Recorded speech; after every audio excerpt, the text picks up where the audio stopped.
Welcome to the Late Night with Chalky podcast.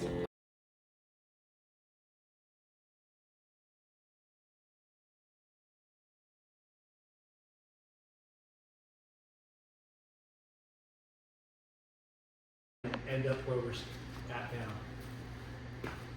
Friends and family, brothers and sisters, welcome to the Late Night with Chalky podcast. Our guest this week has a laundry list of jobs and accomplishments, from graphic artist, creative director, VP of creativity. I don't even know what this guy does, everything I think. He's worked his way up the corporate ladder at some incredible companies, including Paul Frank, the Walt Disney Company. Oh, you looked at my LinkedIn? I am, dude. BRG Sports, Igloo. He's co-founder of C-Preme Limited, which is, a helmet brand that kind of flipped that industry on its head. No pun intended right there. Yeah. What was it called? Raskullz and a couple other? Raskullz and Crash. Yeah, And they're Crash. those helmets you see at 4th of July with the cat ears on Yeah. them and the mohawks. They're sick. Yeah, that was a crazy experience. And if that wasn't enough, he went into the business again and disrupted the cooler industry. That's right. Yeah. Dude, this guy is freaking lethal. And he's now spent the last 8 years of creative services at Igloo, which is now acquired by Dometic. thank you. And he still has time to teach at OCC. Right. It's easy. It's one semester Oh a my year and one night a week, and Okay. it's awesome. I might have to take your class. We welcome, and I love this quote, just a dude who wants to spread good vibes, stoke his wife, raise his little guy, and make Igloo the most amazing company ever. We welcome Professor Ben Soto. Professor! Thanks, Tony. Yeah, bro. Yeah. What do we chat about? Where do you want to start? Let's start at the beginning. At the beginning. Yeah, the beginning of like your surf, introduction to surf, and then we'll get into everything else. You know what it Sounds was? like a timeline. Dude, my brother, he started surfing like in the early 80s. He brought home a Raskullz surfboard. I remember it had like these blue rails, and I saw that thing. And when you think this, my parents are not cool, right? But when you see a surfboard in your house, you're like, that's freaking cool, can I do that? You look for permission, but Yeah. my brother gave up surfing, and so as soon as he stopped using it, I grabbed that surfboard in his wetsuit, and I got in the water, Seal Beach. How old were you? I was in 7th grade. I found somebody who knew how to surf, and I'm like, dude, take me out there, because you don't know what to do. You don't even know where to put the wax or any of that. And so I was learning over there at Seal Beach. I was always at Crabs. That's where you start. Yeah, To warm water. that was my Just spot. shuffle before he gets zapped. Right, and so that's where I started, and it was like, I just loved it. When you're a kid, I think you're trying to find a lifestyle that works for you. You're like, am I a street guy? Am I into rap? Do I like breakdancing? You're like, what kind Do it of, all. What kind of guy am I? And Yeah. I always loved surfing and the vibe it had, and so I just fell into it. So from there, my buddy's brother, his name's Steve Terry, he bought Alita wetsuits. I don't know if you guys remember. He sponsored me for many years. I love Steve. Yeah. Boyd, I love all those guys, all those Terrys. Right, Yeah. So I grew up. His youngest brother Jared is like my best friend. So he worked there too. So Boyd worked for Alita Wetsuits, and he went on his mission to Guatemala or whatever. So Jared and I, we got jobs at Alita Wetsuits, like picking up scraps after school, vacuuming and tagging wetsuits, whatever. Dude, making $40 a week when you're in junior high, you're like rich, right? You're like, hey, you ask your girlfriend if you want to go out to eat or whatever. You got money in your pocket. Yeah. That was pretty awesome. But junior high, like 7th or 8th grade? Yeah, 7th and 8th grade. I worked, pushing a vacuum or whatever, and it was cool because dudes came by, like Richie Collins came in. Back in the day, Richie Collins was the guy. You remember? Yeah, he wore the apes and he had this. Oh, it's so colorful, everything. He was on fire when Yeah. he was on Alita. Yeah. Like that was like his coming out as a because world-renowned surfer. When none of the big, all the big companies didn't make wetsuits then. Like Quick and Bong and all of them, so they had to refer to that was the early stages of Skeletor. Yeah, it was. That's when he was first riding for Alita. Mental. Right. Yeah. So wait, where did you grow up? So I grew up in Westminster, right there where Westminster and Bolsa Chica, and so my So pops, close to the Seal Beach, really, like. yeah, my pops worked for that naval weapons station his whole career. So Wow. I was rooted there my whole life, and rode our bikes to Alita right there in Huntington and Yeah. Raskullz, and Yeah, dude, Todd Holland came by, like all these guys on Alita, and me and my buddy Jared were like, oh my god, that's that guy over That's there. so rad. So you were into the surf like scene pretty early. Yes, seventh, eighth grade. I dug it. And so one of the guys that worked there, his name's JP Patterson, I think that's his name. He was a bodyboarder. Yeah, I remember that. You remember that guy? Yeah. And so he managed us and he would always give us guff. But dude, it was just such a great intro to the Yeah. industry. So Alita was in Huntington, like where, gosh, It's I where don't know where they Quicksilver- were when we were. where, yeah, okay. I thought they were in Newport too, right? Or no? So they moved. So Yeah. they went from there over to Newport off of Okay. 17th Street by Yeah. Kobe's building. Yeah. And then Back they to moved. Gothard. Yep, back to Gotham. Yeah. Yeah. And now I don't know where they are or what's happening with Yeah, I them. don't know if they're even around anymore, but. I think Steve just kind of hung up the whole like making wetsuit gig because that was kind of like his passion, surfer. He makes all the medical wrap devices and stuff. So the company I think is still around. Yeah. I just don't think he's like doing Changed stuff in the- surf. No, he's always had like these. The company did stuff medical Yeah, like that wraps. covers for Johnson & Johnson Yeah. machines. But it That was his moneymaker. and he's like taking care of a few guys. Like this guy named Martin is like still there when I went and visited him last. It's crazy. Like from junior high to like a couple Still years there. ago. Yes. Wow. Yeah. Still employing Martin. That's cool. It's pretty radical. But it was cool that those brands like them, Lita and Victory, you could get custom because their factories were right here and they could do whatever patterns and colorways you want. It was, I want a logo here, I want over here. Wow, green sleeves. Yeah, yeah. And brown legs. So you guys are just picking up scraps, like, cause it's a full like, Oh factory. yeah. And check this out. So Steve came back from Guatemala and brought bags of friendship bracelets back, sold them to Jack's or whatever, and dude, those things caught fire in the late 80s. Yeah, just everywhere. So Steve started importing those things, and his brother, my buddy Jared, he would bring them to school and sell them for $1 each, and he made so much money. And Wow. we would get scraps from Alita and weave them or whatever, and we'd make our own bracelets, and we were just making money Dude, just selling yeah, you're bracelets. looking at all this free scraps. Yeah. You just have to make it. Those things were huge. The friendship. Yes. bracelets. Yeah. Remember that? Like multicolor. That's a trip. He's one of the first guys to import Right. those and sell them. Right, But so- was he just selling? Was he selling the shops or just like? Yeah, so he did it. He's Direct Mormon. people. He did a mission in Guatemala. When he came back, he just brought giant garbage bags full of these bracelets back, and Just just new. Like Yeah. these are gonna. just Yeah. caught fire. That Yeah. whole trend. So That's like Pura Vida before Pura Vida. Yeah. Like way before. For Yeah. sure. Yeah. Because that industry, not the sidebar, but that's a huge freaking industry. Yeah. Pura Vida and there's a couple Raskullz. Remember Raskullz? Yeah, there's another one, something where it's like, I don't know, yeah, there's a few. Ocean something. Yeah.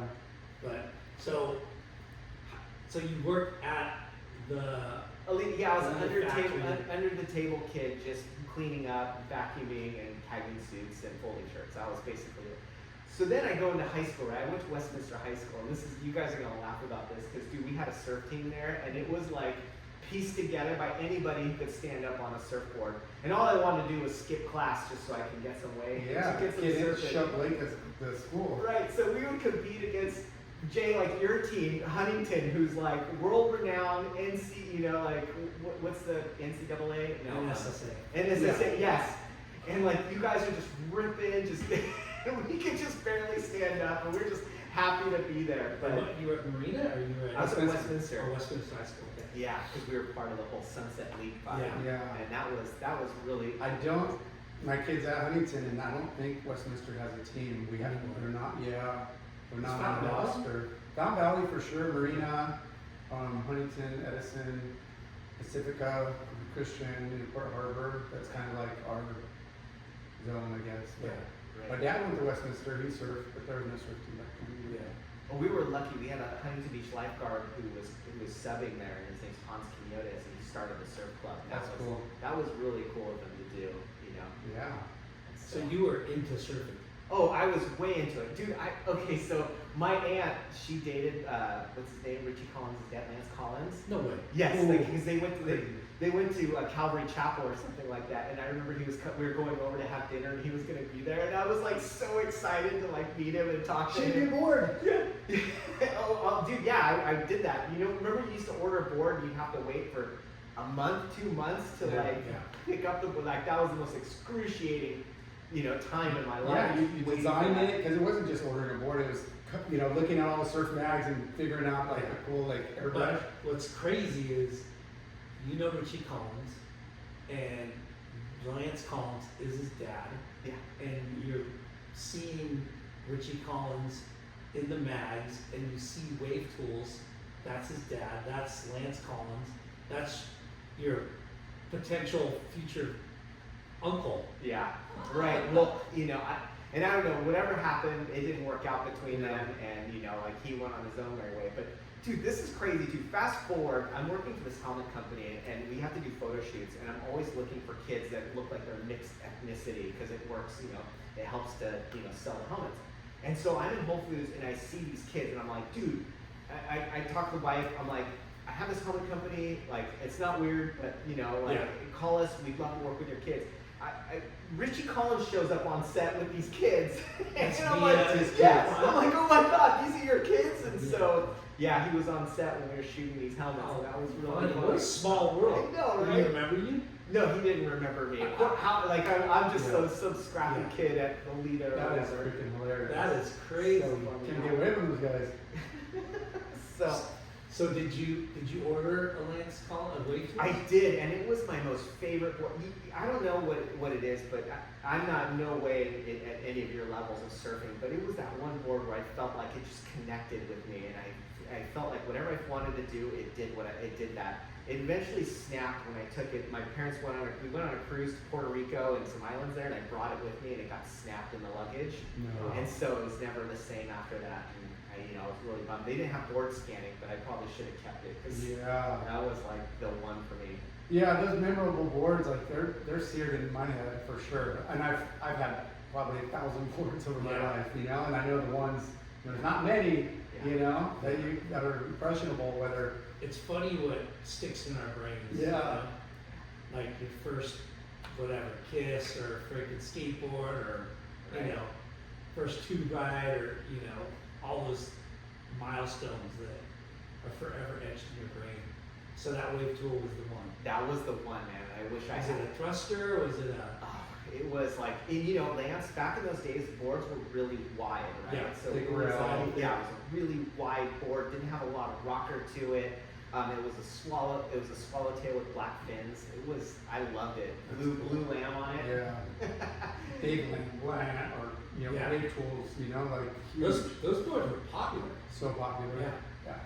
And they Did you get airspray on it? Yeah. No, I didn't, because I could barely afford the board. I worked at Alita, and didn't spend any of that money for months and months before I could order that board. So were you surfing quite a bit back then? Oh my God, it's all I could think about. I mean, you guys probably grew up in the same culture. I was every day before and after school, like crazy. Yes. Every day, every day during the summer before my job, would get out there, and my spot was right there at Tower 25 in Bolsa Chica. That's where I loved, that was the jam right there. But there's also this spot we went to, Anderson Street, we called it the Hole back then. Yeah. And dude, guys in NSSA suits, my favorite guy back in the day was Christian Fletcher. Wave Warriors 3 came out, and just seeing his section, him and Matt Archibald was You saw Christian at the Hole? No, but dudes who look just like him. Dudes wearing Lanty suits. That's Tecklenburg probably. Yeah, I'm like, dude, is that Christian Fletcher? This kid's just, when you see the backside of the wave, they're just like that.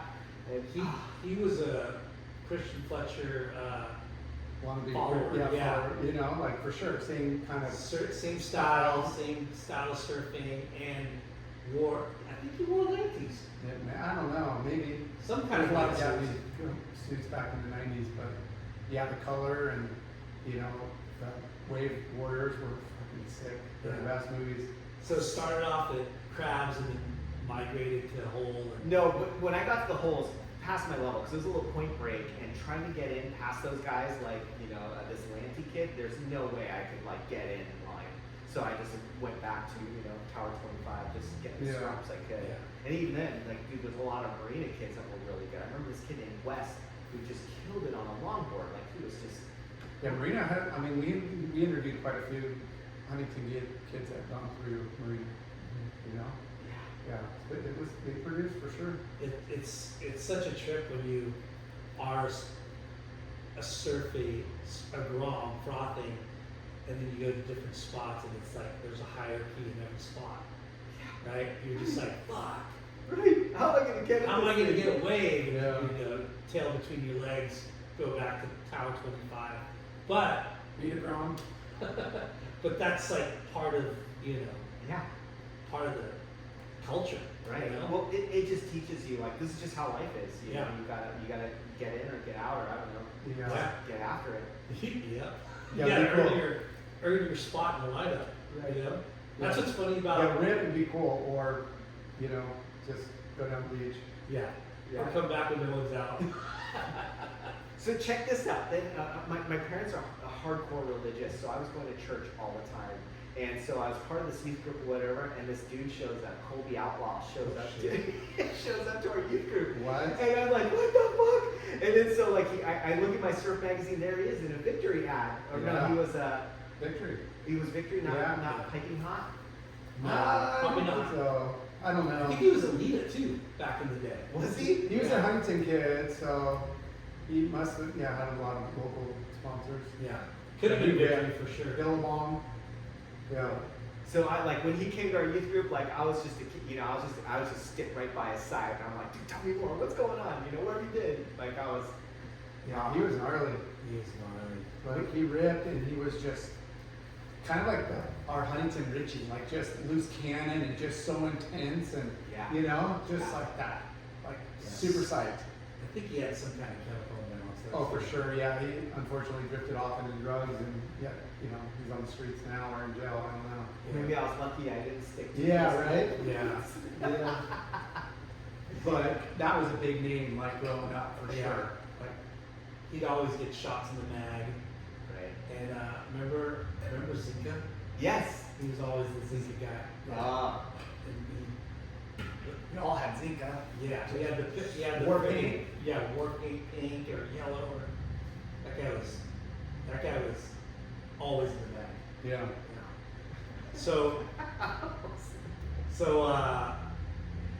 after Alita, what did you? Oh, so it was normal kid stuff, like, working at PacSun and Vans or whatever. Oh, wow. And I really dig, like, I think working at PacSun really, like, shaped the way my mind thinks. Because you're around those t-shirts and you're always looking at them and seeing what designs How are old were coming you out. when Pac Sun? I was senior year of high school, probably 2 years, so like 18, 19. And where'd you have to go? Like Fashion Island This or was South Coast or Westminster. Oh, they had Mall. one there. Huh? Yeah. This was awesome because I worked with these really cool dudes. These guys, Yeah. all these dudes look like Seattle guys. Remember back in the day, grunge was. So all these guys had long hair, so I grew my hair long too. Yeah. Hung out with these dudes, and they were just super cool. And I think that just kind of helped me understand. I think the retailness of graphic tees, and this helps later on because And this is early '90s, then, right? yeah, we're talking 93, 94. Yeah.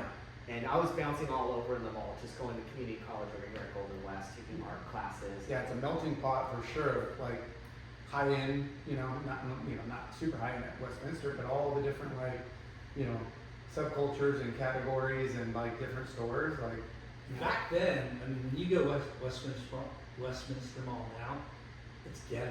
Yeah, done. It's practically like empty. God. it's sad. It's yeah. crap. And back then, it was vibrant. It Yeah, was fire. Like yeah. It was. all kinds of people It was a come place by. that I think part of its demise is maybe Bellaterra and more and more people go to Fashion Island Yeah. or South Coast Plaza. But when you were there, back then, that time period, it was a hustle and bustling mall, right? With the best shops and anchor stores. Like they had really good retail. They did. Yeah, Montgomery Ward, Sears, Yeah. JCPenney's, Which was fire back then. Dude, those were. Yeah. So nothing really happened. And I was going to college or whatever, and I got a job at Trader Joe's over here at 5 Points, and I love that job. I was the guy who drew all the chalkboard signs there, and it was super fun. You've always been artistic? Yeah. Yes. When did you find your talent for art? Like, Dude, I've always been drawing, and like, you know, something about myself, dude, I love attention. It always got me attention to draw, and like, this is something I noticed about myself, but just being the kid in school that draws, like, people reacted to that, and I just always did it. You know, I was on ASB, like your daughter's on ASB, and I was in charge of all the posters and promoting things, and I just dug doing it, and I didn't want, you know, I didn't want to be in a job where I was, I don't know, writing or doing something else. Yeah, art's kind of like that thing where it doesn't pigeonhole you because it appeals to such a broad like audience, you know? Like obviously it's subjective, but it's like. Well, what were you drawing when you first like thought, okay, I can draw? Because you know, when you're, not that I'm an artist, but I've seen people that became artists. They specialize or they tune into one thing. Yeah. Like I draw lions, I draw elephants, I draw tigers or whatever. This is a great question. I love this. So I love the cartoon Robotech when I was a kid. I drew robots. I loved robots. And then like in junior high, girls all of a sudden became really important, right? So I started drawing girls' names and doing like, you know, typeboards. Yeah, fonts and stuff. And that was my thing, is like, draw, hey, you know, like, you want me to draw your name? Or hey, draw my girlfriend's name or whatever. Which is cool. Yes, dude, I dig doing that. And so that's how it all started for me. And so it just... What was the cartoon, Robotech? Robotech, yeah, it was like this Japanese anime cartoon about robots in the future. Yeah. I don't remember it, but I'm sure if I I saw remember it. the name. Yeah. It's kind of like Gundam or one of those robot Japanese things. Yeah. And so I went to school to do art and design. I didn't know, like in high school, I didn't know you could do consumer products or design work. I thought you were either a painter or an architect. So I went to school to be a painter, right? And then I just started learning that, oh, dude, like. I started hanging around with H2O and Vibe with H2O and this guy named Steve Masterpaul is his name. Yeah. Oh, do you know him? Yeah. Yeah. So like you see Vibe and you see a store and you're like, dude, this is like I want to be around this, you know? And you see how easy how like one person can just start this whole thing, and like I love that. So I just started trying to get involved, drawing T-shirts for people. That was the first kind of surf industry, skate culture thing? Well, aside from Alita, because I was working Alita, but I meant like for art. I would try to show art, Vite my artwork or whatever, but Vite like knew everybody. And I just wasn't on his radar as far as being like an artist, you know. But I was always like, dude, you know, what do you need? I can make anything for you. Yeah. And you'd already been working at PacSun? Yeah, PacSun. Just as a kid working a retail store, you know. So I don't think we've interviewed anybody from PacSun that's worked at PacSun. What was it like? It was very corporate, you know, and it was a lot of clickiness, you know. The managers would all talk about, you know, Tim Harmon or like gossiping, and I don't know. It was what you'd expect from like a chain, you know, of I don't know, just. When I say normal people, I mean people who don't surf or who are in love with the culture that they're working. It's a trip to, because we come from a surf shop, right? Yeah. And we've sold to PacSun one way or another. Yeah. But it's just trippy that it's a shop that's in a mall. Yeah. Right? And I've never really, we haven't had a person that worked at the mall. No. Right? I think maybe Tilly's, I think. No. We had, what's his face? Chad Dixon. Yeah. Yeah. Was he at PacSun or something like it? Yeah, I think it was a knockoff store. Yeah. It was like similar. Anyways, like It's that just, whole, you know, business model is just different than the core shop because they're trying to push, you know, hard goods, wetsuits, sports, you know. And there it's more fashion, like school moms, kids, teenagers coming in. Backpacks. Yeah. Yeah. And that's, you know, obviously we got your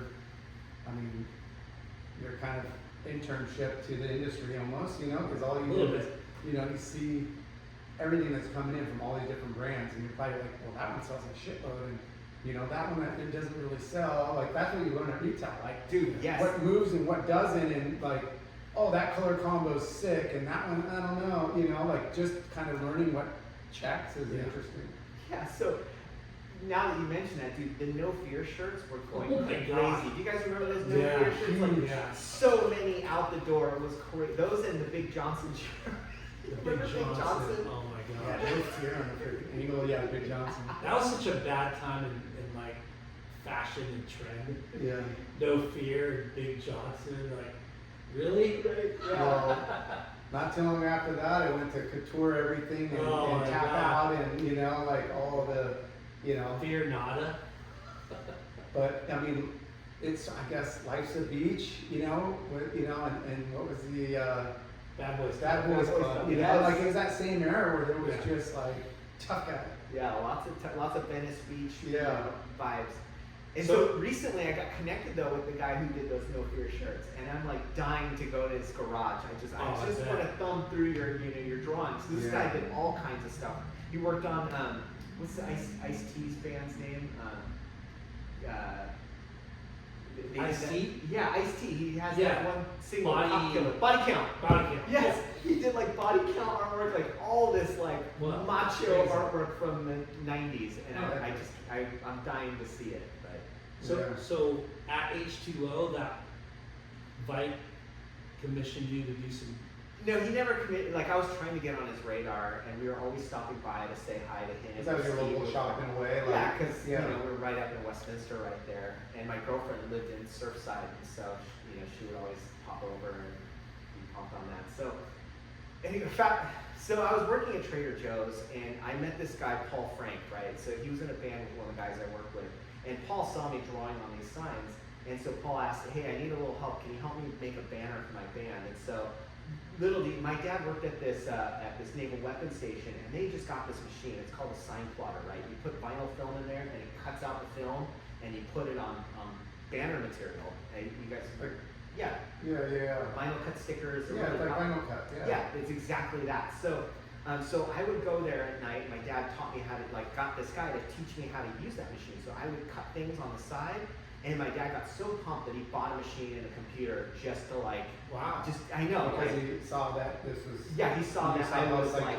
frothing on this thing. I was making that is So, epic. so you hadn't gotten a job yet working as a graphic artist or design. You haven't done any of that, right? No, I was just doing whatever just You were- any scrappy You were kid. making art, or not art, but signs for Trader Joe's. Yeah, just with chalk. You know, they have Yeah. chalkboard signs, Yeah, right? and they're beautiful. The Trader Joe's known for that kind of signage. Right. You So know, with chalk and colored chalk. Yeah. Everyone knows that about Trader Yeah. Joe's, which is really funny, but kind of cool and old school. yeah, And Paul Frank, just so there's a lot of people that don't know what Paul Frank is because it's not on people's radar anymore. yeah. But so- it was one of the most successful fucking brands in fashion. Like, I mean, Lifestyle, kids, home. oh like, my even gosh, it everything. became. At one point in time, you guys had a cartoon series, right? yeah, it was a crazy pop culture phenomenon. Yeah, It and was- it went because of your art. It was like the coolest. Didn't it? Yo Gabba Gabba. Was it Yo Gabba Gabba? Yeah, so one of the artists that I work with, Parker Jacobs, his brother Christian Jacobs. You guys know Christian Yeah, Jacobs? Chris worked at Rupert for a while. Right, yeah. Yeah, So there really Christian is. was one of the creators of Yo Gabba Gabba, and because he was doing it, Christian's really good at getting people motivated to do things, and so his brothers were involved. He worked at Paul Frank. He even got, I was jumped in to help out with a couple things. Yeah. So Paul Frank's doing this band. Was he Paul Frank? Like, No, he was just. it hasn't even blown up. There's No. nothing yet. No So- brand. So he's just. Yeah, let's go backwards because we know Paul Frank. Yeah. Is his real name Paul Frank? No, his name's Paul Sunich. Paul Frank Sunich is his name, his Yeah. full name, right? Yeah. And so he oh my God, should I say this? He always felt that the word Sunich just didn't feel like him. It felt too ethnic, I think is the word he used for it. So he liked Paul Frank. Yeah. For now. Well, it's very it's basic. more compound, like in more. It sounds like substance. it sounds like a brand. Right. Well, Like now- Paul Smith, Paul Yeah. Frank. Yeah, and Right. if it's a name that's maybe misrepresented or mispronounced and stuff, or it has some. Sunich. Yeah, like it's easier to go. It's not as sexy. No. Right. But Paul Frank used to work when there used to be, we met him through the newsstand. newsstand. What was that called? It was like and Jenks was the owner. Yeah, I don't know what it was called. Yeah, it was like the newsstand. Yeah. Yeah. That was in the hall. elevator Yeah. hall of Huntington Surf and Sport. And So rad. we would see Paul Frank playing guitar, and that leather strap Yeah. was like the introduction to us, like of what was Well, you to, made that? He's like, yeah. what was to come, right? And okay, go Yeah, ahead. he sorry. was just making wallets and Yeah. just Yeah. on his own. And so these So he asked you to what to right, so at this Make point it when I bigger. jumped on, he had already gotten Ryan Hauser and John Oswald as partners. They put in like a couple $1,000s to buy some dies and tooling to make some, small product. They had a little tiny 900 square foot like office where they're storing all these things and working on it. And so Paul asked if I could help make a banner for his band, and I did. I used that sign plotter to bust out the banner. I did it like overnight because I was really pumped to do anything. So he's like, dude, can you help me with my trade show booths? So he introduced me to Paul Frank, the brand. I go to the place, and it's amazing. You guys remember Paul? Like he was really like a different kind of cat. Yeah, for sure. Just like had this vintage style. Would walk to the beat of his own drum. So when I walked in there, it was like So, were you? So those guys were already creating this brand. yeah. So he had already created a monkey, a couple shirts, and so I never went home after I worked on this trade show booth project. I would always visit him and I'd help him do stuff. And then I told him I was looking for a job. I'm looking to leave Trader Joe's. I want a job in doing something creative. I was on my way to interview for like this digital camera job to take pictures of groceries or something like that. And Paul's like, dude, you're looking for a job? Maybe we can hire you. So they offered me a position making like $6 an hour or something like that to come work for him. And I'm like, whatever, it doesn't matter. I live with my parents. Yeah. I go work for Paul. I'm like the second employee there because the other employee is a sample sewer, somebody who sews samples for them. And like, dude, it's crazy. We go from like, yeah. I'm sorry to cut you off, but so they were already making wallets and like bracelets, or what were they doing? Yeah, just small things. Wallets, bracelets, coin purses. He had this idea to do home furnishing, so he had stools and rugs and kind of like other things. Yeah. Just random things. T-shirts were selling really well, like starting to sell well. So when I started, the company was making, I want to say about $1 million. Wow. And then the next year we made 2, and then 4, and then 8. It just like doubled every Yeah. year. And then by the time I met you, I think we were probably somewhere around 20. For sure. It was huge. It was going big, and dude. So you were the second employee, Yeah. first year of the business. Right. And so I was a graphic designer. I knew how to use like the graphic design programs and create tech packs and stuff. So I was just next to him, just doing everything, the catalogs, the die line layouts. And I remember we made the first pajama. You guys remember those Paul Frank pajamas? Yeah. Like we both cut out little monkey heads and we placed them on a table exactly where we wanted them. And I took a picture and then that's how I did the pack. And we're just sitting there like, dude, is this gonna work? I don't know. This is gonna cost a lot of money to set up the rollers or whatever to get them printed. Yeah. And do that. It like All over. after that, it blew up. It went so crazy with those Which, pajamas. again, these categories that were not really money makers for any other brand, Yeah. like wallet, like there wasn't any, they were add-on sales for whatever, but the fact that like Paul Frank came out with something unique and that was like their angle. I'm gonna have to You know? say Huntington Surf and Sport was one of the first accounts that Paul Frank was sold in. Absolutely, and they were one of the most important accounts. I remember us always like trying to take care of Yeah. Huntington Surf And it Sport. was we didn't sell guitar straps, but all the little leather, the little leather wallet, Coin purse, coin the little- purse, and then when you guys started making T-shirts, the collar, Ringer. the ringer tees, Yeah. and the ringer like Contrast. that was like a new thing. Yeah. Like ringer tees, I think you guys might have introduced that to the market. Where it's wow, like, that's- whoa, that's fucking different. We Yeah, did a- old 70s style looking like vintage like ringer shirts, Yeah, but I remember distinctly going, holy shit, like, this is like a brand. And we, knowing Paul and you know, seeing him all those years playing guitar in the freaking Yeah. in the, you know, in the Always. hallway, you're just like, wow, this guy's like creating something. You know, like these guys are like making cool shit. And this was like in the time of like every brand in the surf shop was all surf, like, you know, Yeah. it was very particular, and this was like a brand that kind of was just, And it was like it was like a Stussy at that time was yeah. the shit. It was like blowing up. Yes. And Paul Frank was like almost like Stussy, but like not. It was like, right? It had that like similar demand, and it just was not like any of the other brands in there, you Like the know? styling of it, you know, Yeah. everything else was like surf. Yeah. And then Paul Frank was like on its own island. Yeah, it's like lunchbox. I mean, they started like, what can we put a monkey on? It's Yeah. like fucking everything. Like lunchbox, thermos. Yes. I remember all those sets. Yeah. Like the pajamas were huge. Like Were they the first to do pajamas?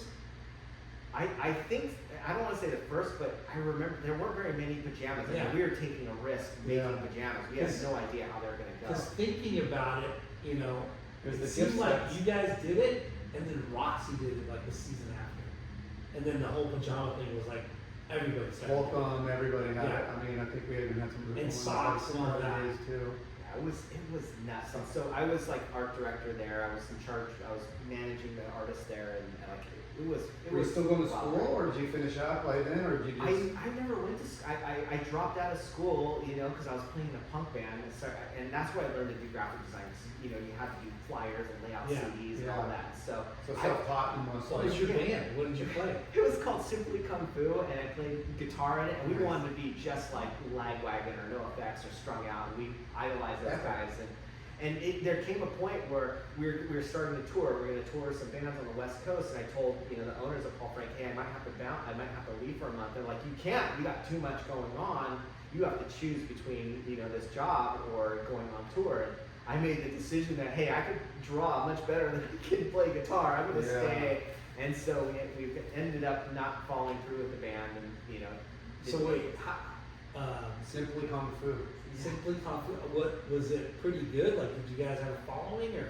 it's and this is like it was a hard learning lesson for me that you could drink too much of your own Kool-Aid, and that was it. I thought we You had see a bunch of drunk people cheering you on. You're like, we're killing Yeah. it. right, yeah. All your And best like- friends are cheering you on. We are good. And then you release your CD and everyone's like, oh cool. Is it You know? free? yeah. Nobody wants to buy it, and so I was like, oh dude, maybe it's not that great, But I don't know. To this day, of course, I still love it. It was Yeah. like not going to college for me. Huge learning lesson on how to work with 4 other dudes that have different ideas. Personality Yeah, and ideas. yeah. It was a lot of growing up for me. So when you first started, second guy getting hired, $6 an hour. Yeah. What was like? How was that process? What were you doing first, and then how did you start taking it on more? Like, you know what I mean? Like, what were you hired for $6 an hour? Oh, Everything. This was just a random startup company, and Paul Frank didn't come from people in apparel, but I mean Brian Hauser had some experience at Massimo. Nobody had any idea, so my first job was creating a line sheet, and that was like, dude, I had to line trace every item we made. I had to like build the page, like it was a lot. Like A lot of manual labor. Yeah, because Paul hired you because he liked your drawings on a chalkboard, right? Well, he For knew Trader that I Joe's. could do graphic design, and he liked like what I could do, right? Yeah. And I, to be honest, I had no style back then. I thought I wanted to be a tattoo artist or something like that. So I had my art look like Tattoo Flash, and it didn't bother him one bit. He just gave me direction. He was firm on his direction, and thank God, because like, dude, Yeah. he's got incredible vision. It's crazy because the whole Paul Frank thing, I always think mid-century modern, Yeah, right? Like 60s, 50s kind of art. right. And Well, now, the aesthetics for Bitchy. sure. Like cool aesthetic that was, I don't know, like almost mod, almost ska, almost like mid-century mod. loved all that. Loved the '60s. Loved Right. Charles and Ray Ames. He loved Disney from back in the Walt Disney from back Yeah. in the day. All those weird Americana things. It was Yes. almost like the Japanese were fascinated with American culture, right? Yeah. So they would take it and do their things with American culture. But the things they would do would inspire Paul because it had this weird like take on it. And so we would be buying Japanese magazines to be inspired of like, oh yeah, like this is how we have this perspective. Huh. So That's interesting. yeah, it was a great time. So what did Ryan and John do? Just kind of run the business day to day, Right. let Paul do his creative, and then circle him with the guys like you to help put it all together. Right. So Paul was basically product development. Ryan would be marketing, and John would be like the finance and business kind of thing. Dude, there's this funny story I remember relates to surf, right? I remember Brad running into my office and he told me that what's the phone company? Clark Foam was like they're done. They're not making any more Clark Foam blanks. And so I call Lance Collins and I'm like, Lance, how many Clark Foam blanks do you have? I'm buying every one that I can make it, a 6-foot board out of. And so like I bought like 6 surfboards shaped out of Clark Foam because Brad was freaking me out about. They're never gonna be around. Yeah, like, dude, who knows what boards are gonna be like after this? They have the formula. Everybody uses their foam. So when did Brad come into the picture? Oh, Brad was like, immediately after I got hired, Brad showed up. I just showed up to work and there's Brad. And I had never met Brad before. And dude, anybody who's listening to this podcast and knows Brad, like, dude, he is a personality right from the get-go. We were talking earlier about how he's this entrepreneurial guy or whatever. Right from the get-go, he's like, dude, what do we do? What can we make? Let's make a cartoon together. Like from the first wild ideas. Because he's kind of artistic too. Oh yeah, God, right? Yeah. He wanted to be a graphic designer before his parents had convinced him to he's got this great story about how his dad drove him down to Skid Row and dropped him off because he got bad grades and wanted to experience like what it's like walking down Skid Row. And his dad picks him up. He goes, do you think these people did well in school? Do you think these people got A's? They probably got F's, right? And so that scared Brad into like, oh God, I gotta get straightened out. That's a good scared straight Dude, story. Yeah. For sure. Yeah. Front my middle guy there, senior boarding school, bro. I mean, military. Just send him to Skid Row. Dude. Yeah. Save you some money. Jeez, ridiculous. So, as you're setting up the line sheets and stuff, right? Yeah. And you're seeing all these influences, and you're finding your own. You said you were like more tattoo. Yeah. Before, so you're getting new influence, from Paul Frank. Yeah, but I loved it. Like what he was showing me, I loved it. I've always loved these things. I just didn't know like where to get it from. Back there's no internet, there's no Instagram. You're just a kid. You just meet who you meet. You see what you see. Well, that and just magazines and like shit you see. There's no swipe and just. Right, and he was Paul, who had just had an in with all this. He was friends with what's Gwen Stefani's brother's name? I can't remember, but he was really popular with drawing and designing and creating stuff, and so he just had all this like access to just stuff I'd never seen before. Yeah. So it blew my mind, and I got with it pretty quickly and understood like what he was doing. I think I did. I don't know. Yeah. Because soon after I became art director, and I was trying to manage his T-shirt program and pajama prints and. Just trying to run and manage the brand. And they got big, fast, like you were saying, every year doubling sales, adding more bodies, more categories, more everything. I remember it might have been one of the first booths that you guys did, and Craig Bowman, right? I think he was built the booth. Yeah, he helped build the booth. It was like a shack, right? You remember that? Well, okay, so past the first booth, I was involved with designing the rest of it. Actually, I designed, after the second booth, I designed them all. Because the first one was a really tiny 10 by 10 that looked like a house. Dude, it won awards at ASR and Magic because it looked just like a cute little living room. It was so cool. Yeah. And then we expanded into, I think, a 20 by 20, which had these like, it had like a wagon in there and other parts, and I helped out painting that booth and putting it together. Yeah. But after that, there was one that looked like a house. It had steel beams and it had like a motor.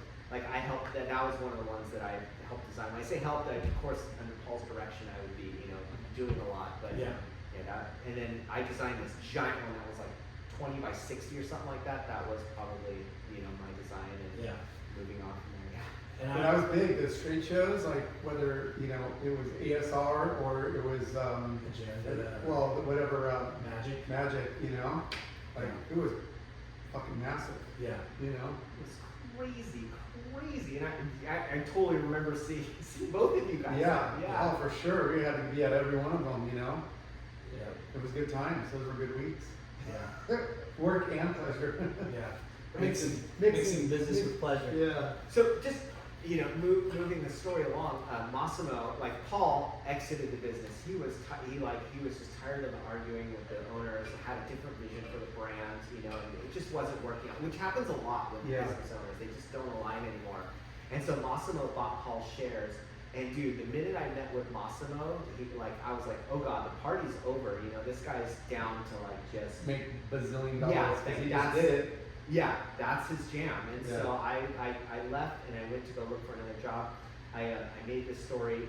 I got entrepreneurial. I made this story, sold it to an idea guy. We worked together on trying to bring another Paul Frank out, but the whole housing market crashed, and I basically lost my job. But luckily, my Gabba Gabba buddies had been talking to Disney, and they gave my name over to Disney, and I got a test for a show called Kick Buttowski.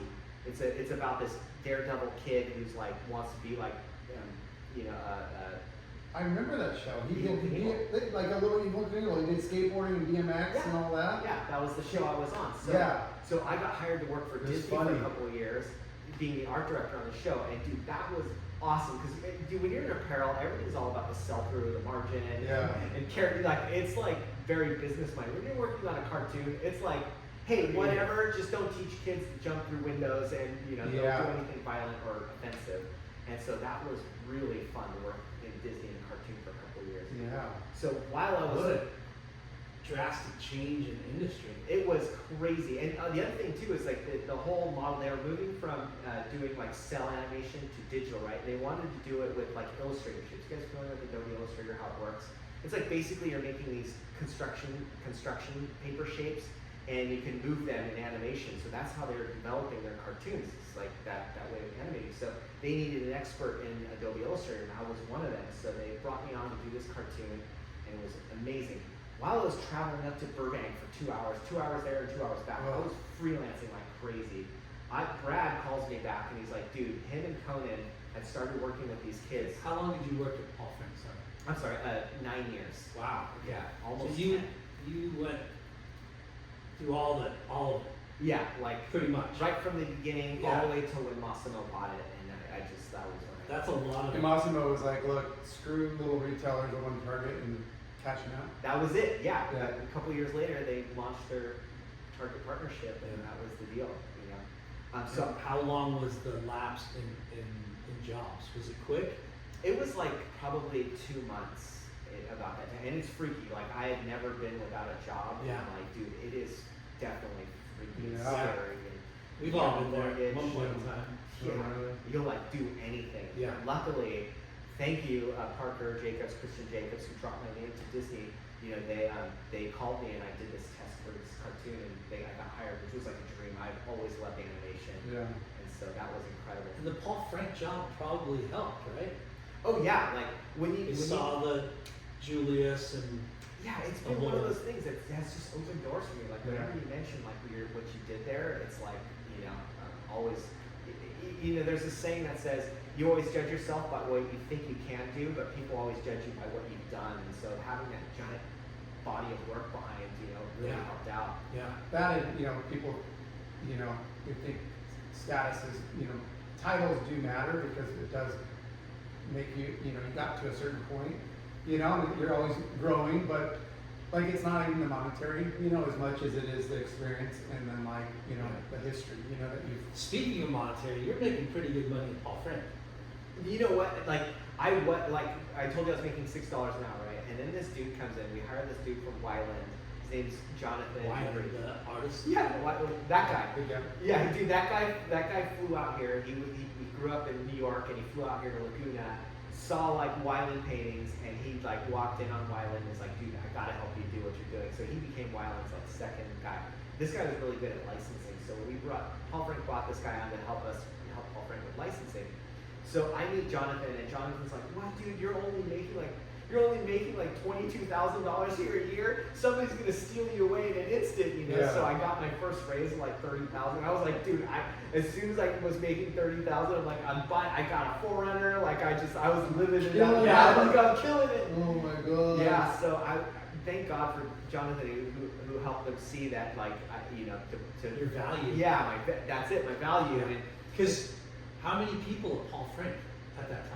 at the time I was making 30,000. Yeah. Probably about, I want to say, counting warehouse workers, about 30 to 40 people. And how much millions were you already doing?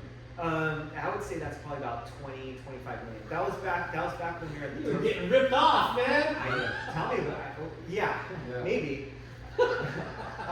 No, you were getting ripped off. You could have been at Quicksilver making like, That's probably Yeah. why, yeah. But towards the end of that 20, I was making closer to like 6 figures, like, and they were giving. I was never asking for the pumps. yeah, I they're was like, they just- saw the growth and they're like, yeah. But it's I probably pry into that, the money thing, but it's kind of important, and cool story that you have, you know what I mean? Like all the people that we interview, a lot of them go to school, a lot of them don't. But when you're like passionate about what you do, the money comes, Yeah. right? And thank you, John and Ryan, for recognizing that, because I never asked for the money. They just gave it to me. Yeah. And maybe it was because people would try to steal me. I remember this guy, one of our contractors, took me to lunch and he wanted me to build the competitor brand. He said he would back me in all this, but I was like, no, I love everybody I work with. I never want to do this. Which is pretty amazing, it's flattering to hear an outsider give you an offer or see your value, and that makes you learn about your value. Like it Yeah. sucks because Should always take the interview just to always, hear it out. yeah, always take the interview. Never say, well, not never say no, but you know what I mean. Like you never know until you go, right? Right, and to be honest, I never had somebody who gave me good business sense until I met Brad. Brad gives me tons of great advice, but I never had that person in counsel. Like my parents are very like spiritual minded. Church is the only thing like they talk about, and so they don't really give me any like career advice or pair me with anybody who helps me out. I did have some people, but never about salary or what to do or how to negotiate. But it's cool because you're you're a middle class kid that loves art, Right. and it turned into something. It turned into a career Yeah. from $6 to 6 figures, which is really awesome to like talk about. But working with a killer company with great peers and killer people, those 60-hour weeks or whatever, 70, some not every week, but those long weeks don't seem that long. Yeah. Like Well, it's rad because you were part of a small brand that became a freaking worldwide entity. Yeah. Juggernaut of a brand. Right. Like there's not a lot of people that can say that. There's not a lot of brands that can say that. Yeah, experiencing that is a crazy ride. Yeah. And everybody was so cool. And like a lot of the people that went to Huntington High School and your friends, they were so like, I think inviting to a guy like me who grew up in Westminster. And and for example, like we work all day and then we go out to dinner and we'd be at Tsunami or wherever, I don't know, Kitsch Bar, and like they were always so cool to me and just treating me like a friend and family. Yeah. And so that's what made, I think, working there. there's so many people we know worked there over the years, and Yeah. yeah. I And mean, what's kind of cool, like going back to Paul Frank, is like here's a brand that was started on a fucking little monkey face, or like a leather coin wallet or a bracelet. Yeah. Like out of a hallway of a fucking building. And this is what trips me out, right? So like, if you just follow those concentric rings, is how far out they go. Like I teach at Orange Coast College, and there's so much of Paul's personality, the people who work for Paul that are in there teaching these kids like what we learned and trying to get them to that next level. And it's like, it's touched so many lives, and just that message we had and the vibe we had is just really like, I think changed a lot of people. What was the exit like? Was it amicable, or was it like did you get pushed out, or what was it? I think it was. I think like in a way it's Like the damn Did you get severance? right. No, I left on my own accord. I'd been courted by this guy who wanted to start another company, and I was like, okay, let's do it. Let's start another Paul Frank. I can do this. Yeah. And this guy, he had a company called Femnitz, and he was already like killing it at Delia's and Nordstrom's. Already had like all the right contacts. He had a whole manufacturing building right off the 405 freeway on the other side of Westminster Mall. Going back to Westminster. Wow. But it was radical. But then the whole housing crash happened, and if you remember, all these surf shops were buying conservative, no new brands. We're not going to try anything out. Like it was. So talking 2008, 9. Yeah, 2008, 2009. So I was out of a job. Oh, and we already covered this, right? And then I went to Disney, working there, and Brad had introduced me to Conan, and we were working on this helmet thing. These kids were like on the train ride. We were working on items. What we were working on at the time were like these Croc shoes, and they had like faces on them, like cat faces and stuff. They're really kind of terrible. Was it the like little Gibbets? charms? No, this was just a whole shoe. Imagine the whole shoe Was was it like a character? dog. Yeah, or like a cat. And they were kind of weird looking, And so I'm like, whatever freelance, I'll do whatever. So I was on the train working on this stuff. So you're working for Disney and freelancing too. Yeah, freelancing. And so one of the ideas on the table is let's take helmets and let's put cat parts on them and mohawks. And so I designed these helmets, sharks or whatever. We take this to the bike show called Inner Bike, and we just have a card table, 4 helmets, and no joke, Walmart, Target, Toys R Us, Big Five, they all come by and they're just like, we want to put in orders for these things. We get an order right there from Target for like 200,000 units, Wow. exclusive for the first 2 months. And I like walk into Disney and well, these guys, all the partners. How long were you working at Disney? I was working there for probably about a year and a half at this point. And You liked it? yeah, Except for the commute. yeah, right. That was a ton. That was a ton of time. And so they offered me like a percentage of the company after so many years, because they were a startup. They couldn't pay me my full Yeah. And it was just you, Conan, and me, Conan, Brad, and these 2 brothers, these 2 Ratner brothers, right? And so we start this company, and it just like goes crazy. Snow, yeah. Yeah, like within first couple months or so within 3 years, we have sold 3 million helmets. Like it goes crazy. We're like 10 pegs at Toys R Us, 5 pegs at Walmart, 8 pegs at Target. I mean, like, Raskullz was fucking phenomenal. it was crazy. So then we go to sell the company, right? Because that was the whole intention. Let's build this company. The brothers and like the founders were all Yeah, like, everybody.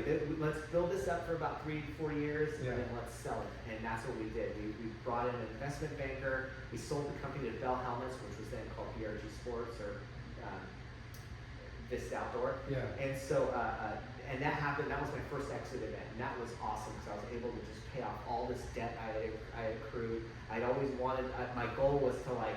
My simple goal is that I just want to pay off my house. Once you pay off your house, like Yeah. everything is just That's my goal too. right. Everybody, well, that's the American dream right there. Yeah. You know? So wait, this is really interesting. So you're working at Disney, you're freelancing. Yeah. What were the other things that you were freelancing for? Oh, LRG. This guy named I don't know if you guys know Dave Bonaventura. He started. He's one of our best friends, bro. Dude, The right? stall and Yeah. Soto. Yeah. He's the greatest. Mark and Dave. He's one of my Mark and favorite Dave. guys. Yes, one of my favorite guys ever. So Dave. Shout out, Dave! Right. I surfed with him yesterday. Right. Yeah. Yeah. So I worked with Dave. Vestal had licensed Paul Frank watches, so that's where I met Dave. I was Oh, that's working with right. him with Yeah. Vestal, right? And so I was always keeping in touch with Dave because he's like one of my favorite guys Yeah. ever. He's Yeah. so funny. And so we get this. He gets the LRG license. I design watches for him while I'm on the train. And I've worked with Dave. I still talk to him. I love him to death. That's so rad. It's such a small world. Such a small world. Yeah. Right. And so that was one of the projects I worked on. And one of the other things I worked on was after learning how animation works, I put together a pitch for Paul Frank, and we shopped it to Saban and some other WB and some other networks to see if they would buy like the idea of doing a Paul Frank Christmas special. And so like that didn't fall through, but I was always working on crazy amounts of things. Yeah. That's so crazy. So you're running at Paul Frank like 8 or whatever years, and you're watching a business double each year, and then you go into the helmet business, and it was like 0 to 100 in like the Yeah. first year. It wasn't 100. I think we were probably hovering around 20 million. No, I just meant like Oh. as far as speed of, you know, Yeah. this was not just a little bump every year. It was like a straight freaking. No, 2 times in my life I've been part of lightning in a bottle. Yeah. It was crazy to Yeah. grow for that company. Because, okay, the helmet idea, Yeah. right? Whose idea was it? So it was one of the Ratner brothers, Reini, because we were making those shoes, right? And Reini was like, what happens if we just put these rubber parts on a helmet? And that's what kicked it off. And we're like, I don't know, let's find out. Because we had 5 other things we were incubating, you know, whether it was biodegradable trash bags or whatever it was. Yeah. You know, we had all these ideas we were brewing, but that one just like, once we got samples and people saw it, You're like win-win. Yeah. yeah, we were, Now, when you, okay, you're talking about like Crocs, and then it went to the helmet. Like, were you guys all sitting there and you drew something up and you put it on, you know, put the design down and everyone just went, what the fuck? Because I mean, in my mind, like, you see that for the first time, you're like, that's a home run. Like a mohawk, Like- you know, like well, That's, the shark. that is those are the two. lightning in the bottle, like you just said. I don't think you can like grasp it until you make the first sample, you know, because like they said it, I went home, I made. You always get made these that. factories. Oh, we can do that for sure, and you're like, how? I wonder how this is gonna turn out. Right, and we had the right factory. This fellow we worked with in China, James, he was like just the right guy. Loved to solve problems and was like just all in on figuring out how to make it happen. Yeah, and you said it was the first trade show was Interbike. Yeah. Where was that? Colorado or something? No, that's in Las Vegas. Okay, Vegas. Giant. And you guys had a 10 by 10? A little tiny booth in the corner, nowhere. It was just a card table with like a poster behind it. It was so tiny. It was so pathetic. And by chance, the 5 most important buyers that walked the store out of the thousands of customers, 5 biggest retailers or however many, Yeah. stopped by and said, we want to buy. Yeah, what was crazy is like when you have something like that, you would see all kinds of people walking by to look at it, and people taking pictures, and you know, man, you so would it's see gonna their rip us badges off. would say competing helmet company, you know, like you saw all kinds of Yeah. It was pretty apparent like that it was lightning in a bottle, and man, that was. But that's gotta be so scary because you're a little nobody in this huge show, Yeah. and somebody's just gonna be like, I'm going to rip that off. We're gonna fucking make that next season. Yeah. Yeah. Like, how did you guys protect your intellectual? Well, so we were lucky because the Ratners, their father had, he was like a mass king. Like he knew toys like nobody else. He like invented like a super soaker. He did photon. He had all kinds of bangers. Do you guys remember the TNC Nintendo game? Yeah. You guys remember that game? That was his game. His company was LJN. So, dude, he just knew it. He's like, you guys have to sell in because Brad wanted to take it to Paul. He wanted to go specialty first and then cascade it down to mass. But this guy was like, no, you guys have to go after mass right away because everybody's gonna copy you so Yeah. quickly that you guys just have to be the best at this. And that's what we did. We just, you know, relentlessly made. And So like that first trade show, you got all the big guys on board. yeah, we did. And the another thing about that is when you're a big company, you don't take risks, and the way you operate, it's like big and clunky, you know. So take Bell Helmets for example, who purchased us. They didn't know how to do it. They didn't have people who knew how to sculpt 3D. They didn't have wacky brains and people drawing sharks on helmets. You know, that just wasn't their vibe. And they had other things to do. Oh, we got to worry about independent bike stores. We got to worry about other things. And so it just wasn't. They just didn't have what do you call it? They just weren't Like a quick enough. Yeah, they They didn't have didn't a have agility. department for that specific market. Right. And we were focused. We were like bloodthirsty sharks. You know, that's all we wanted to do was make helmets. I lived in Hong Kong for 4 months a year just to make this stuff happen. I was gone all the time in factories, So producing and signing off, and you know, trying to figure out problems. It was crazy time to And learn the about that. factory you guys partnered with was able to handle the volume right off the bat, or did you have to expand? Well, so the way things work in China is everything's owned, like the government has a massive take in everything. Oh, for right? sure. So this guy had government contacts. So what he would do is he'd bring officials by and they'd lend him the money. And so he would basically, he didn't do helmets. They were the bank, like they were leveraging, like, hey, I got these orders, you're getting a piece of it. help finance it. A lot of that, Yeah. yes. So he bought helmet machines. He bought all the stuff. He was a printer basically, but dude, he knew that this was a banger and like got invested. And Yeah. dude, he's got like 3 factories now and it's like making everybody's helmets. Like he's killing it. Love the guy. Yeah. Yeah. So that was the first lightning in the bottle. How long was that? The Raskullz run? Like how long did you guys? That was okay. So that was about 2010 to 2013. 2013 we decided to sell. We closed the sale in 2014. And Bell Hemmings. Yeah, and it takes about a year to do a sale, and it was like a really crazy time in my life to go through a sale like that. But then I ended up working for Bell Helmets for a while, just keeping it going. But all the while, Brad's in my ear. Brad, Yeah. dude, what's next? What's next? What's immediate? Get you in China, and we got to develop the next thing. It's tough to figure. Like coming up with lightning in a bottle is not easy. It just happens. Brad's your brother-in-law. Well, he wasn't then. Okay. So I went through a divorce, right? And I was single at this time. So Okay. the whole time, Brad, like 2 things. What are we gonna do next? And you That's gotta right. meet my sister-in-law. Just 2 things the whole time, right? And so through that, we became, like I eventually met the sister-in-law, and dude, she's radical. Shannon Kramer went to Huntington High School. Yeah. Yeah, and she remembers you, Jay. Yeah. Yeah, Spanish class. For sure. Yeah. Yeah, we were in class. Hang on. Yeah. Old days. So yeah, where was I? I was at Bell Helmets, yeah, and just Brad's like, what's the next thing? So he's like, Did you both get hired by? yeah. Bell So Helmets? Okay. during the sale, we all got employment contracts, and they all, whenever they sell you a company, they always try to dangle a carrot at the end of the stick. There's 2 carrots, right? One is you can't compete with us for this long, and this is the rules on that. And the other one is like, how long can we keep you running the company and make us more money? Because when you're selling a company, you're making all these promises, right? They're like, oh, we're worth $100 million. They're like, no, you're not. You're worth $10 million. We're worth $100 million. Okay, then prove it. Then okay, we'll sell it to you for in the middle, $50 million. But yeah, and but if you yeah, make it's it, based on orders, existing business, Right. future business, and then all. There's Yeah. payouts if certain thresholds are met. right.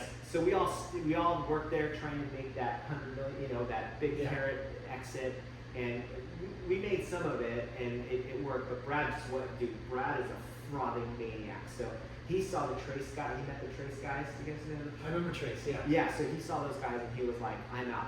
This is another opportunity I can't pass by. And so I stuck around at Bell Helmets. And during that time, that's when Brad was like, dude, what do we do next thing? You gotta leave Bell. We gotta do the next thing. So next thing was a cooler. So Yeah. before that, how many employees? Was it a still small team, no matter how big you guys got? Because at Raskullz, Yeah. C-Preme, Yeah, was it it was still awesome. small crew? We had like a tiny, I want to say about a 20-person office up in Carson. And that was it's when you're part of a big company and you have a small satellite, that's Yeah. great because you don't have to worry about the big company politics. And Yeah. worry about the people in that office. You just have your tight crew. And these 2 brothers were kind of running the show, and what were your guys' duties? Well, so there's 5 partners, right? And Conan is one of them, Brad, me, Yeah. and then these 2 brothers. And we all had our sections that we kind of managed. And I think that was kind of maybe more democratic. That company is called C-Preme. C-Preme, yeah. Because Conan, C, and Corey, C. So C-Preme is what we. And then you guys launched other helmets underneath that. Yeah, we did helmets, we did bicycles, we did scooters, skateboards, all kinds of outdoor equipment. It's like once you get the ear of a buyer, we were just relentless. Yeah, what else can you sell? Making And they would probably come to you yeah, dude, if you guys did a scooter, we'd buy you a scooter. Yeah. You did that, we'd buy, yeah. They would. They'd Isn't be that like, cool? Yeah, Yeah. What else you got? yeah, they'd be like, our swim category is kind of looking weird, And so Ben hops on a plane, goes and visits Silicone Factory where they're making dildos and weird things there. And you're just like, Making we swim need to make caps. swim caps, And you see these workers are handling all these sex toys, and you're like, ah! We're not making that. We're not making that. But Hold it yeah, together, Ben. a huge category that just needed your guys' creativity and love. Did your kids get a Raskullz helmet? I think we had 1 or 2, yeah, for sure. Yeah. I have a picture of one of my daughters in one of those. Right. It's like Yeah. so fucking genius. It was so fucking genius. Yeah. How cool and funny and it's just one of those things that every damn parent would want. Yeah. You know what I mean, for their kid. The thing that was exciting too is kids wanted to wear them. We had Yes. stories of kids wearing them to the movie theater or just wearing them anyway. So it made it exciting Yeah. to have kids that wanted to wear helmets. Yeah. Yeah. Which is the whole goal, right? Yeah. Like, right? How Yeah, do you, if the kids want it, the parents have to buy it. Right. And if the parents well, just like kids, it, they're gonna buy it. well, You kids know don't what I want to mean? wear helmets in general. Like, put your freaking helmet on, dude. You can't freaking hit your head. But Like, that age group is like so, you know, animated. They want animation. They want, for sure. you know, cute, funny, and so do parents. Right. And being a parent, you know, like dude, thinking the opposite of your kid bumping their head and Yeah. not having a helmet is just so scary. Yeah. So yeah. It was like a perfect combination of like wants and needs. It was you know, the parent needs a helmet, and the kids want something funny and cool. So there's Yeah. it crosses over. It's perfect. So that was a quick turn, and then you worked that belt for a little bit longer. Yeah, I worked at transition. Bell, and so Brad was in my ear about let's do the next thing. The next thing we thought of is just basically turning the helmet upside down and making coolers out of it. And so we did that. So I would be So sorry to cut you off. He told us about how he took you and walked the aisles of Target and CVS and Oh yeah, Walmart. we do that all Yeah. the time. We call it like looking for the white space. Yeah. And so you can walk down the cooler aisle, it's like red cooler, blue cooler, and that's it. So Yeah. we're like, oh, this is the spot right here. So make these coolers, right? And dude, we get a patent for it and sell it in the Target right away. Like, dude, we start the company in January, we sell it in around May, and then we sell the company by like September because Brad calls Igloo, right? And he's like, hey, we sold this stuff in, you know, we need help with, you want to help us out In with a year distribution you or did whatever? this? Yes. And so, In a year. Yes. You Well, started. What was that company called? it was called Land and Sea Recreation. It was the LLC name, but that was called U Stuff. Y-E-W. You. Yeah. Yeah. You. That was it. Yeah. Right. The office on Gotham. Yeah, that was us. Yeah. Yeah. But the secret is that okay at Bell there was this. And there's- sorry, that idea was you two. Yeah. Yeah. The so- two of you. Yeah, the two of us, Brad, like, come on, let's do something. And at the time, like, dude, I love Polar stuff. I thought their stuff was incredible. Like the vibe of Polar. Polar State Company. No, the out camping, Yeah. outdoor stuff. They had a shop right there on PCH in Laguna. Oh, Polar. Yeah. Yeah. So I was just in my mind. I'm like, oh, dude, we should bring this to Target. We could just fill up that aisle with all just fun. Look how boring the tents are. Look how boring all this camp stuff is. Dude, we could get in there and just get the graphic treatment and everything. So that was the concept. And so here's the secret weapon was that at Bell there was this executive who was ignoring the mass business. She was focusing on the independent bike business, and that's what allowed C-Preme, our company, to come in and take all those pays because Bell wasn't focused on all that mass business. And so she had left the job because I guess performance wasn't doing well, but she got a job at Igloo, right? And so when we approached Igloo, we found out that this executive was working there, and she was like, oh, no, not you guys. I'm not going to compete against you and Brad, like I'm going to buy your company, you're going to come work for me.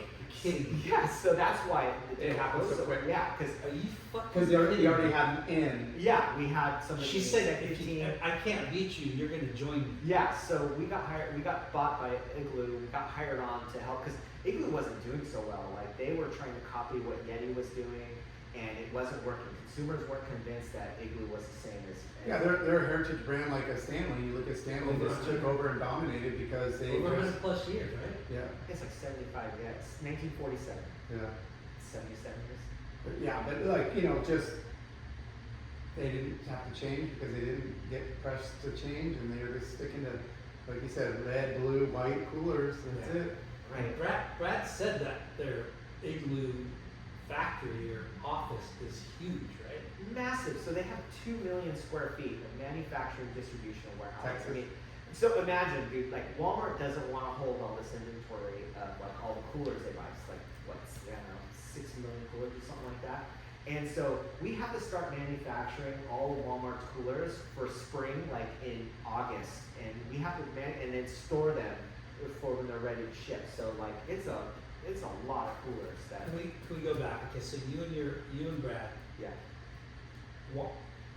start this cooler business, right? Yeah. Your white space, you found a white space. Right. You covered styrofoam, Yeah, so yeah, that like, It's a yeah, bike talk helmet. about the box. Imagine a bike helmet just Yeah. shaped like a cooler. shaped like a cooler, but then you put this, like, American flag on it. Yeah, you just funny graphics, put- hamburgers, yeah. or So palm it's- trees.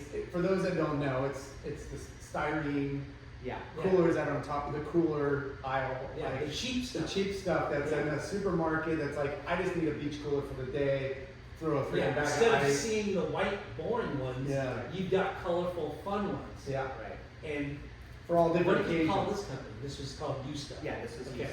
And you started it in January?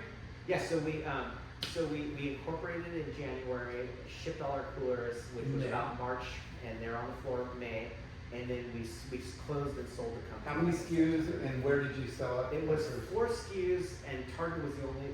They wrote a massive order. I mean, dude, that building was full of those styrofoam coolers. It was like, and it was scary for us because that was our money, Yeah. we paid for that, and that was unnerving. So luckily, we were able to pass off responsibility to Igloo. So because of your success with Raskullz, yeah, you had connections to Target, yeah, right? And Target said, oh, you're making this now, we'll buy it. yeah.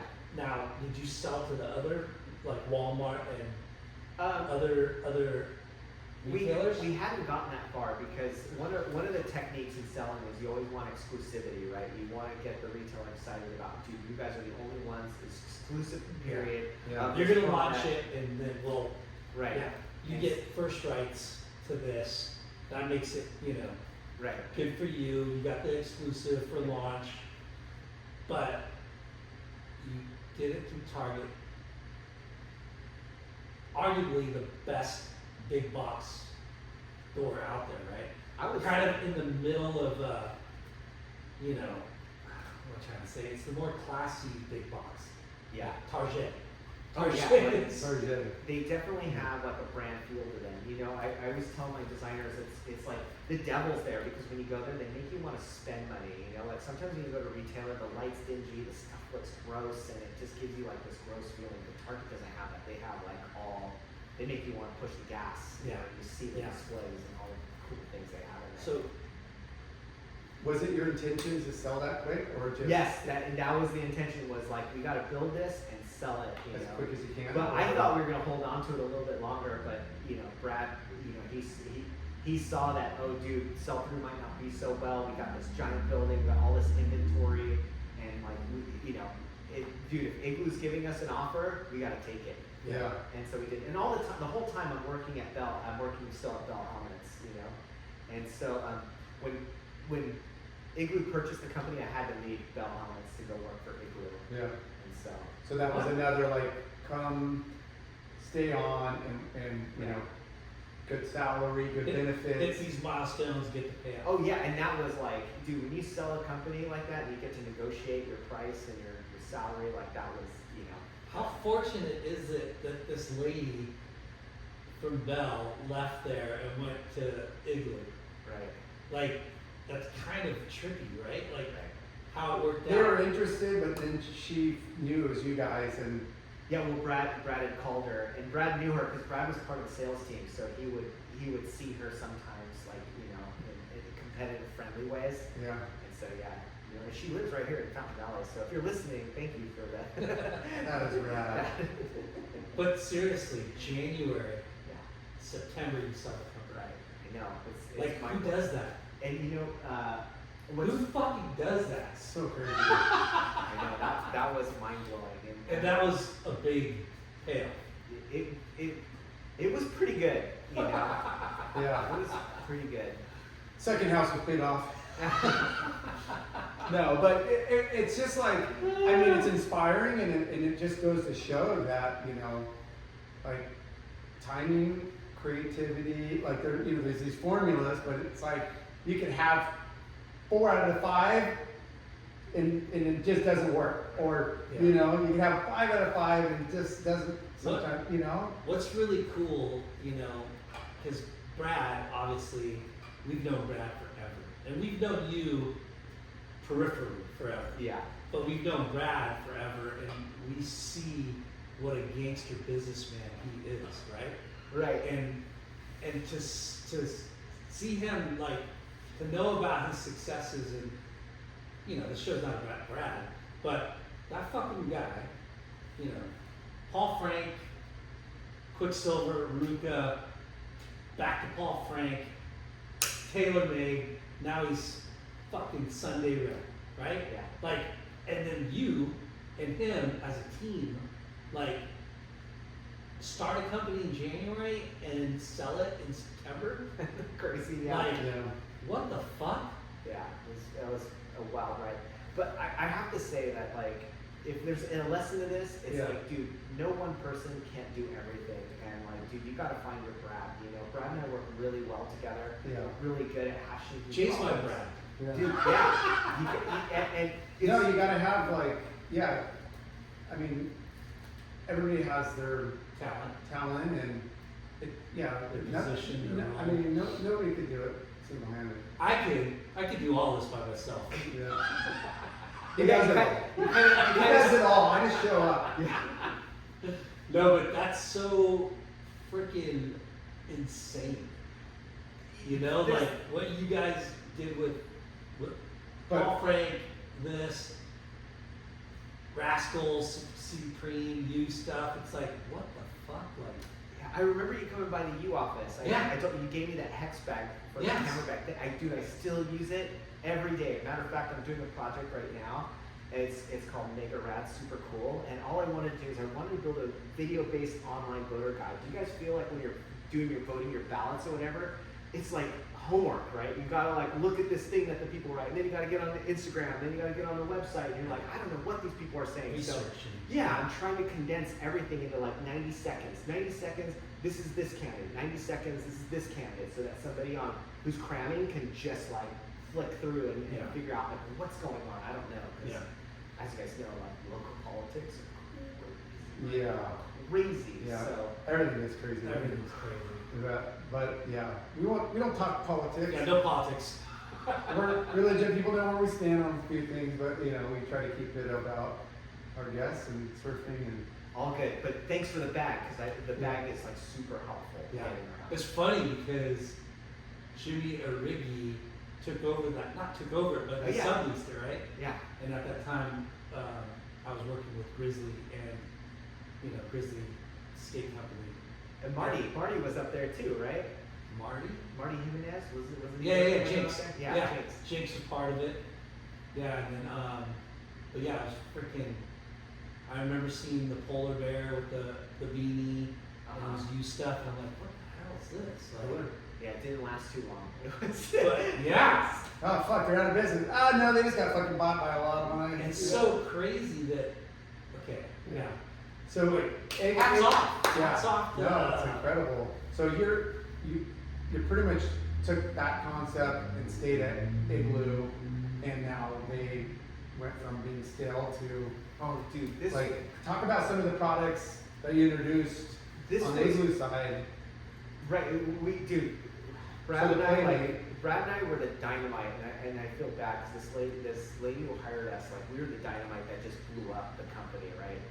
They were launching some more Yeti product, and they were talking about how Walmart passed on it, and everybody was bummed because they made this new brand new premium cooler.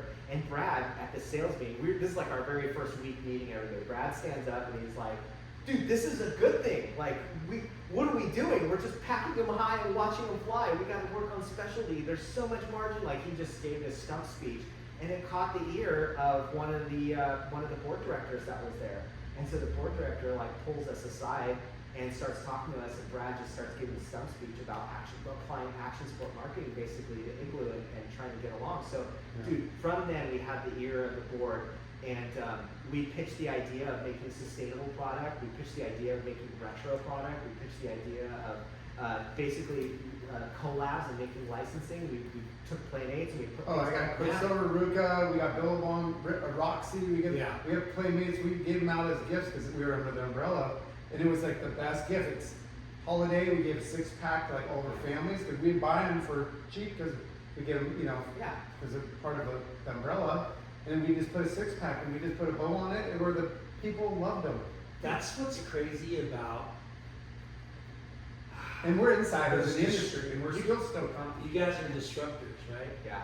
You went to a old school 75+ year company with fresh ideas, Yeah. right? Like, and it's crazy, you know, you're in this meeting. Madmen over here. Yeah, you guys are madmen. You're like, You know the show?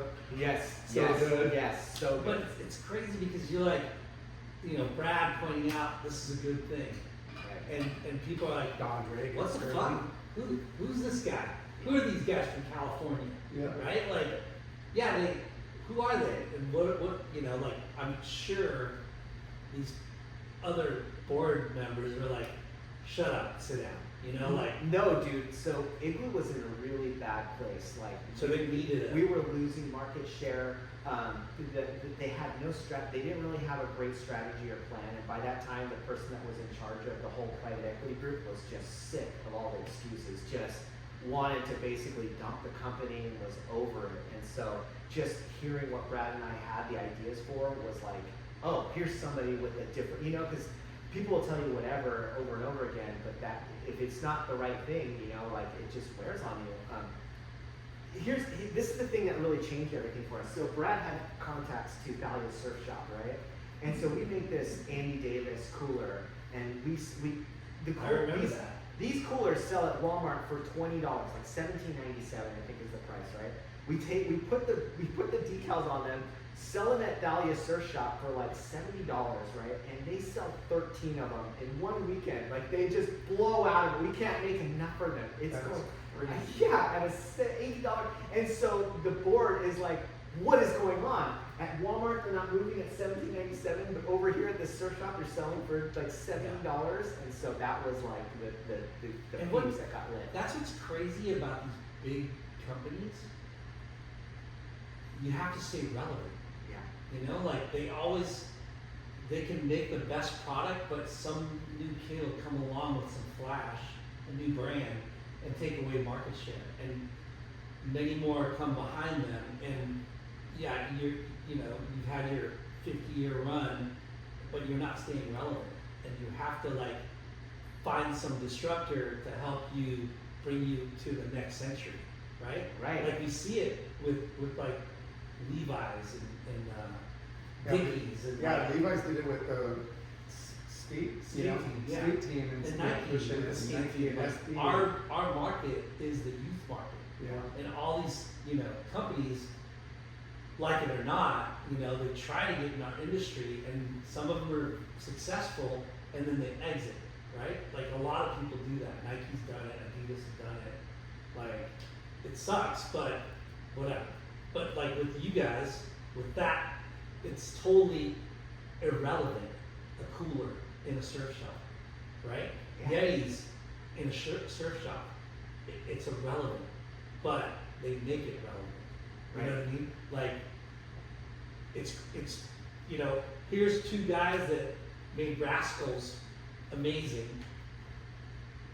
flip the script on a Playmate cooler, and tripled, quadrupled the price, and it sold better than a set. You know what I mean? Like, that's pretty funny and Yeah. pretty genius. Yeah, Dahlia's like a small shop. Yeah. They can't hold a lot of coolers in that shop. No, So, it's not a volume play, it's just a creativity. It's like, marketing. Yeah. It's like, oh, what was that? Oh, it's Andy Davis. Oh, he's like some cool artist that's a surfer. And wait, what is that? That's Igloo, the Playmate? Like, I remember that. Like you reminded people about it in our space. because people have an emotional connection to Yeah. that, from back in the day, pushing that button or, playing soccer and eating oranges out of it. Yeah. Dude, let me tell you guys a funny story about that Dahlia surf shop. So we get this window, and Brad's really excited about getting the window at Dahlia, because Dahlia is like a really cool surf shop. Yeah, sure. Like very well curated. So Brad contacts, what's Baltazar? Jay Baltazar? Nick Baltazar, the shaper. Oh, Ballister. Ballister, sorry. Ballister, right? He gets him he asked about if he can make a giant cooler out of foam surfboard material, right? So he makes this giant version of that cooler, and we put it in the window at Dahlia Surf Shop, and we still have that thing today. Dude. Made out of surfboard blanks, this giant Playmate cooler. That's insane. But then whose idea was the bus? So there's this artist named Kevin Butler. Do you guys know Kevin Butler? No. So he has this Instagram called K-Butt. So That guy. Yeah. So Brad's talking to him all the time about licensing or whatever, and he sends over like this photoshopped image of a bus with the Planet Cooler on top. We think like this thing's the That's greatest, fucking right? insane. Brad and I, they just put us in charge of the whole Igloo brand, and we have to be at a trade show in 60 days. And so we're like, oh dude, like we should build this bus. And we know these guys at Yo Gabba Gabba through Christian and the Paul Frank connection. So this guy named Gump, he makes props for Yo Gabba Gabba, and we call him and tell him about this, and he's like, dude, let me make it. So Igloo's crazy, right?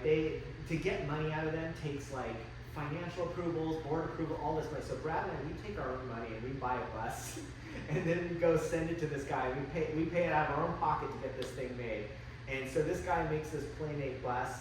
We take it to Outdoor Retailer, and dude, it is like a hit at the show. Yeah. Every like best booth award, like people are like taking pictures. And still now, when you drive, It's like the Ostermeyer Wiener, like it's so iconic. Like it's like super. It's like perfect. not. You're mixing nostalgia on top of nostalgia. Yeah. A Volkswagen bus. But it that seems so everyone- common to do, but it's not. Like it. Yeah. It's thinking outside the box again because it's like Genius. cars. The replicate or to showcase whatever product is not new, but it's new. It made perfect sense for Igloo. Like the photo and like whoever built that, like killed it. dude, yeah, Like it looks incredible insane. job on it. Yeah. How much did you spend on that? I think all up it was $22,000. Nothing. Well worth. But you knew eventually if they weren't going to fire you, they're going to reimburse you. Yeah, they did reimburse us eventually, but Yeah, 3 years that was a later. big risk we took, and we did it. And didn't you negotiate an office in Orange County? So yeah, and this is pretty cool. So the CEO was based out of San Clemente, right? He was like a West Point graduate kind of guy, flew helicopters in Afghanistan or during the war, and he wanted our office to be as close to that airport as possible so that he could like work out of that office and bounce if he needed to. And so that's why our office is right there, close to you. But it's worked out. That office didn't exist No, before you two came on yeah, board. we opened that office, and it just just the idea, like out here, we just breed people who are good at e-commerce, merchandising, marketing, and so it has just been a giant talent pool for us to access. Because Okay. You sell used stuff to Igloo. yeah, You, at that meeting, he stands up because, it's bummer news that the Yeti Version. version Yeah. of Igloo sucked. And he turned a negative to a positive. right. And then that helped you create a position at Igloo. Right. So Brad is like, dude, he's so good at what he does. So it was almost like a Game of Thrones episode, and it was a long process to because there's people who have been there and sorry if you're one of these people and you hear this, but there's a lot of people there. When you have legacy people, they don't want to try new things, Yeah. They got to get your job. That's what I was saying. Like, sit down, shut up. You know what I mean? Like, Yeah. there's people in the room, board members that have worked there forever. That you guys are new. You're fresh on the scene. How could you contribute, right? Like, you don't know what you guys are talking about. You're not in this. You haven't been in this industry. Right. Ghetto Boys Network. I think a lot of it was more like, oh, we tried this before and it didn't work. That was the vibes we were getting. Yeah. And so, I think that they, and a lot of these people came from Black & Decker or other brands that just don't. When you're in the surf culture, like you're in culture, you're in pop culture. There's a lifestyle going on here. Black & Decker is not a lifestyle. Right. And so we get that, we understood that, and it was a little bit of, I have to give a lot of credit to Brad because he saw a lot of this. When he saw what we were doing with Igloo, he's like, you know what, we're like the only cooler brand that's being fun. Everybody else is like serious and they're very sporty and premium. And so like that bus was just part of that catalyst of just having fun and being something different. And just a lot of what we did at Paul Frank, just having fun. Well, like Lyndon said, it's like, it's a heritage brand, and it's like you gotta reinvent yourselves and you gotta be new. And it's like all the parents, like, dude, that's all we bought when we were kids. Like, I only know Igloo. And then all of a sudden, like, Yeti comes and it's like, oh, that's awesome, but I can't afford a $400 fucking cooler. Like, Yeah. you know? So it did get super serious and premium, which is, hey, that's great because, I mean, Yeti shit's incredible, you Yeah. know? And there's no like, they fucking killed, like, premium, you know? But, like, how do you reinvent, like, Igloo, you know? Like, you don't really need to, you just need to spice it up. Right. And, Yeah. And we got that. And I think we're going through, like, because we've enjoyed like 5 years of just riding off that plan. And right now we're in the process of reinventing it. Because it's almost like we were building the company to sell it. Dometic just purchased it. It's almost like when you're single and you're looking for someone to marry, right? Like now we just got married. Being married is a whole different story, right? Like now you gotta like learn how to cooperate with somebody, run a budget in a household. So like now we gotta change ourselves up and just go for the long haul and figure out what we're gonna do now. Yeah. So I'm in the process of rebranding and figuring that out. But going back to what I was trying to say, like, you fuckers created a position in the company, right? Yeah. And then negotiated an office. Luckily, the guy lived in San Clemente, but Everything that you you wanted. got a happened. fucking you got Igloo to open and pay for office here in Orange County. Yeah. Yeah. You know, a lot. Part of it too is we had people on our side. The chairman of the board, this cool cat named Steven Shire. You know, he just. I want to come to SoCal and hang out. Oh yeah, I got an office. Yeah. I got a cruise. Right. Yeah. Well, dude, the office is in Texas. Have you ever been out in Houston, Texas? There's like, it's way different than coming out to California, Yeah. you know, and flying into John Wayne Airport. It's so different. So when people come out here, they just feel the vibe. You know? Yeah. Well, it's crazy because it's almost like, you know, one of those things where if you guys got the cake and you got to eat it too. You know what I mean? Yeah. Like, really?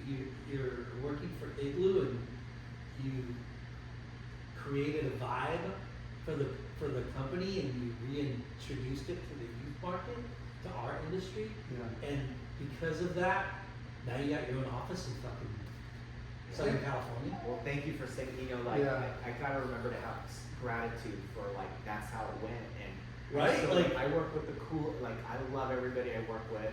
And Brad, of course, Brad's always trying to get me to move on. Just the other day, he'll call me. He's like, "Man, we need to make money. What are we doing? You know, we're not doing anything right now." And I'm like, "Dude, Brad, I got a 7-year-old. I only have so many summers with him, and like, Yeah.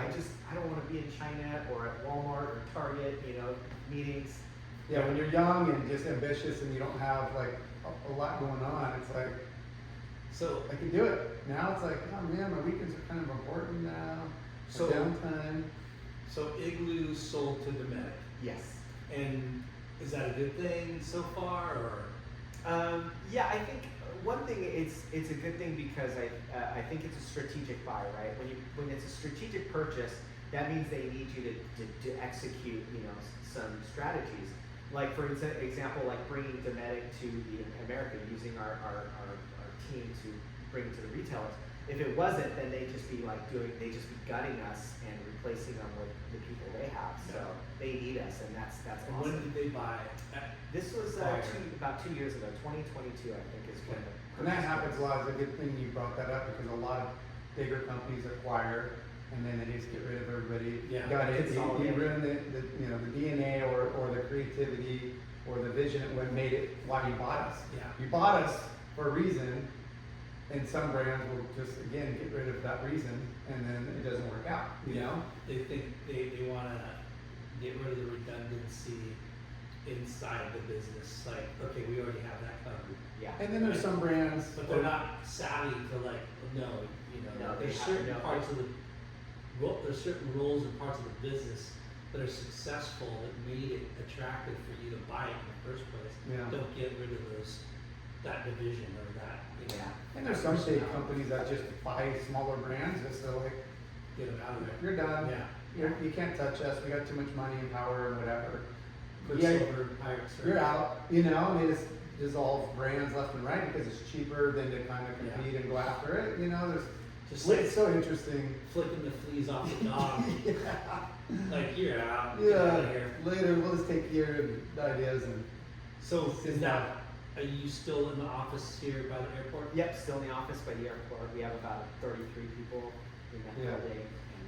So it's good little surf break, you know. So after, you know, working and going on, you know, all these, you know, company excursions, what about surf? Have you been able to like, Dude, are you just a workaholic, or have you been able to like, no, so, okay, so. first dude, payday? You guys surf have, it? you guys have kids, and like, when you have kids, it's like, you have no free time, right? Yeah. And so to surf and just be like, work all week, and then be like, oh, hey wife, I'm gonna go surf. You have fun watching the kid, I'll be back at 11, you know, or something like that. So I surf early in the mornings, and I just moved here in Huntington, right in this place, you know, in July, and I was surfing every day. But dude, I saw a lot of stingrays. There's a lot of, and So many. Have you ever been stung? No. And everybody, Lucky for sorry, you. everybody I talk to like is like, oh, I never been stung, but I got stung this year. Boy, Terry's one of them, you know. And I'm like, dude, I'm gonna get stung this, you know, eventually because It's gonna happen so eventually. many out there. Like I was at Bolsa, right? And these two guys are carrying this fireman carrying this guy out because he got stung twice. And I'm like, oh God, I'm over by that jetty. And I start walking out. And three of them, just from behind me, boo, right, like just right past me, even though I'm shuffling, which Yeah. I don't think helps. No, And I'm like, because they could still freaking tell, it could still hit you. Like, you don't have to step on them, they can come by you and still like, yeah. freaking, yeah. I've been hit twice. First time was at Crabs, which I was oblivious, you know, it's Ray Bay. They call it Ray Bay. And I didn't even think about it because I'd never been stung all my years. And I was pushing my kids on their boogie boards and freaking boom. And it was one of the most painful things. And it was crazy because they took me I'm to stressed the, out. they took me to the, Stressing me out. bro, they took me to the lifeguard headquarters. Yeah. And we get there, and they have these easy ups, right? And there's like 15 people, all zapped. Yeah. One kid had 2 buckets, each foot got zapped. And then this other guy, he wasn't even in the water. He was like in this deep water, like in the shore. Yeah. And he put his hand down and got stuck on his hand. But yeah, that was I mean, when we were kids, they were around, but not since they put the new jetty in Bolsa, and not since they put the new jetty in at Magnolia, or, you know, like, Maghurst. yeah. And since those, I think it's compounded over the years, and it's gotten so, I know there's more people in the water and all that, but there are so many more, Those structures, though, definitely because they, I have mean, attracted more. they're, you know, they go into those shallow, warm waters, and it's safe, and they're just cruising, there's no predators, and, you know, they're just hanging out, and then they have to go out and it's just, there's too many of them. Yeah, I've been surfing here since 1987. I don't remember anybody, like hardly ever anybody getting stung. And When we were kids, it was really rare. Now it's way more. I mean, summertime, it's happening every day. Oh my God! So Every it's like, single day. it's I'm just scared to death of those two. So what are you riding? What boards?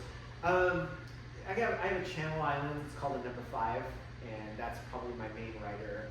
Let's see, what else do I have? I have a wave What kind tools. of board is it? Is Oh, it it's a thruster, Midlands or- swallowtail. It's pretty foamy and wide. I'm trying to get back to that wide surfboard that I had that Lance shaped me, and I'm always looking for that shape of, you know, no rocker. And it didn't have a beak nose. I remember there's a beak nose really popular. It started when those thin noses, you know, started becoming a trend. So that's mainly what I ride. I have a single fin, and I have a long board that I take out to, but Yeah. I don't feel like I'm really invested in my shape so much. I mean, dude, I did have the most epic trip to the Maldives when I turned 40. Wow. And like I brought 3 surfboards, and I was like I was out of shape, so I brought like a 30-liter surfboard, which is way too big for me, right? And by the end of the trip, I was surfing the smallest board I brought, which was like a tiny, probably like a 20-liter board. It was so tiny, and like just getting in there and moving around in the water a lot, I think it just gets you, used to it. Yeah. And when you're at the Maldives, right, you're just catching so many waves every day. Where here, you're just like scrambling. Were you on a boat, or were you on land, or what were you doing? Yeah, it was this boat, and it was the middle section of Maldives. This guy went to the Maldives, dude. Good for you. Oh, dude, and so this boat has 10 spaces, right? And there was me. I brought my 2 cousins who don't surf very well. They can stand up a little bit, ride a little bit. And then there's like these 7 Italian guys who don't really surf much because the You got on the right boat. the ocean breaks like once a year for them, and they can surf a little bit, right? And then Yeah. there's one other guy from New Zealand who ripped. And dude, it was just me and this one guy, just, epic Trading.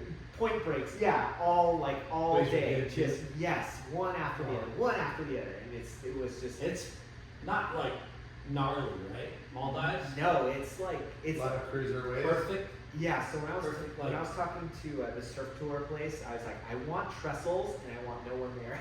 Yeah. So that's what they suggested was the It's a Maldives. long travel out there, right? Yeah, which I was used to because I was flying China all the time, Yeah. so it's super easy. Yeah. And Yeah, it seems really exotic there, like any tropical place, but like I heard it's like the Caribbean of Asia, dude, you know? it was the most Like untouched. tons of money, like, expensive resorts and killer boat, like it's like the really, Yeah. high-end. Yeah. Where we were, there was no, like, it was tiny Pretty remote. villages, yeah, and because I love to free dive, and we dive in between, like, surf trips, and it was like the most beautiful untouched coral I've ever seen, Yeah. giant, just fan heads, and all kinds of wildlife, it was so beautiful, That's it was rad. amazing. Yeah. And dude, this is what, like, I almost had this crazy defining moment, because the surf guy Oh there- shit. What happened? This guy. Oh wow, like, it's incredible. Yeah. When did that happen? Well, just mark it and I'll cue you up on the sound. It's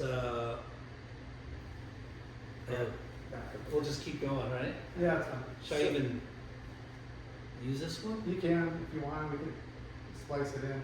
Okay. So that this- was weird. A few more days, dude. A few more days. It's Yeah. fine. We're stepping up our audio. We got a new system coming. Awesome. Yeah. The surf guy there, he pulled me aside and he's like, dude, I only need $15,000 and I want to build this like resort, right? Because this village was on this perfect left. And he was like, it costs $15,000. He shows me the plans, and I almost had this moment where I'm like, that's it. We're moving to the Maldives. I'm gonna run this surf resort. Like, oh, dude, it was like. How long ago was this? This was almost 10 years ago when I turned 40. I'm trying to figure out where I'm gonna go for my next, Big Big hurrah. milestone. But dude, Yeah. that Those are good bucket list places to go, was unreal. I tried to get Brad to go, but he just, his kids were too young. I didn't have a kid yet, Yeah. so. That's hard. It's expensive, but it's a time. You can't go for like 7 days. It's like you want to go Those for are like 2 weeks, minimum of 3 10, weeks. 2 weeks. Like then a couple days of traveling. Like it's hard to get away for 3 weeks. Right, Jay, tell me about your favorite like surf trip experience. Dude, you got. There's a lot, like, for sure. Like, there's places that are, like, postcard perfect, like Tahiti and, Indonesia, like the Macauis. I had a killer trip to Ireland. I did some weird, like, island off of, like, Spain and Portugal. Like, it's like just some surf island.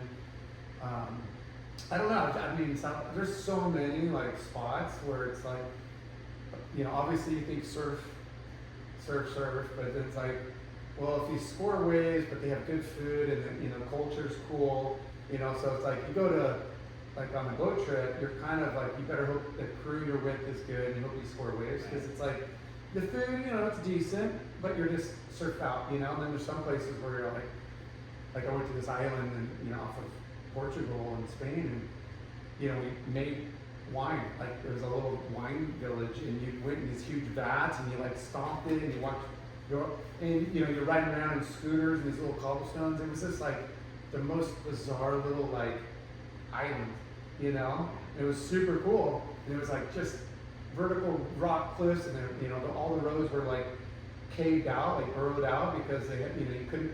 There was no shoreline or coast, so you had to go through the mountains. So it was just pretty bizarre, but we scored good waves. Spain?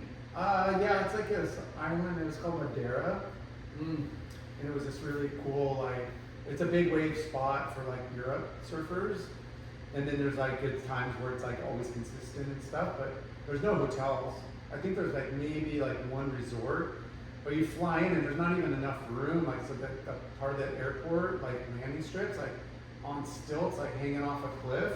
You know, and like you come in and you almost land on like a pier, like going in, and it's like high above. It's just fucking. It was like just bizarre. So going back, those are the memories I have. It's like I remember tons of good waves, but then there's like these, like Ireland, like sipping on like real Guinness in this little like surf town, surfing village, like fishing, like or going and surfing and looking behind you, and there's like castles and shit. Like it's all green and it's mysterious, and it was like cool shit like that for sure. I mean, that's what just makes it so great. The surf lifestyle just has Yeah. travel built in. It has like this ecological like viewpoint because we're always like so attached to the ocean and what happens there. Yeah. I mean, I just love the vibe and the culture. Yeah, and I mean, there's so many spots. I mean, I think surfers.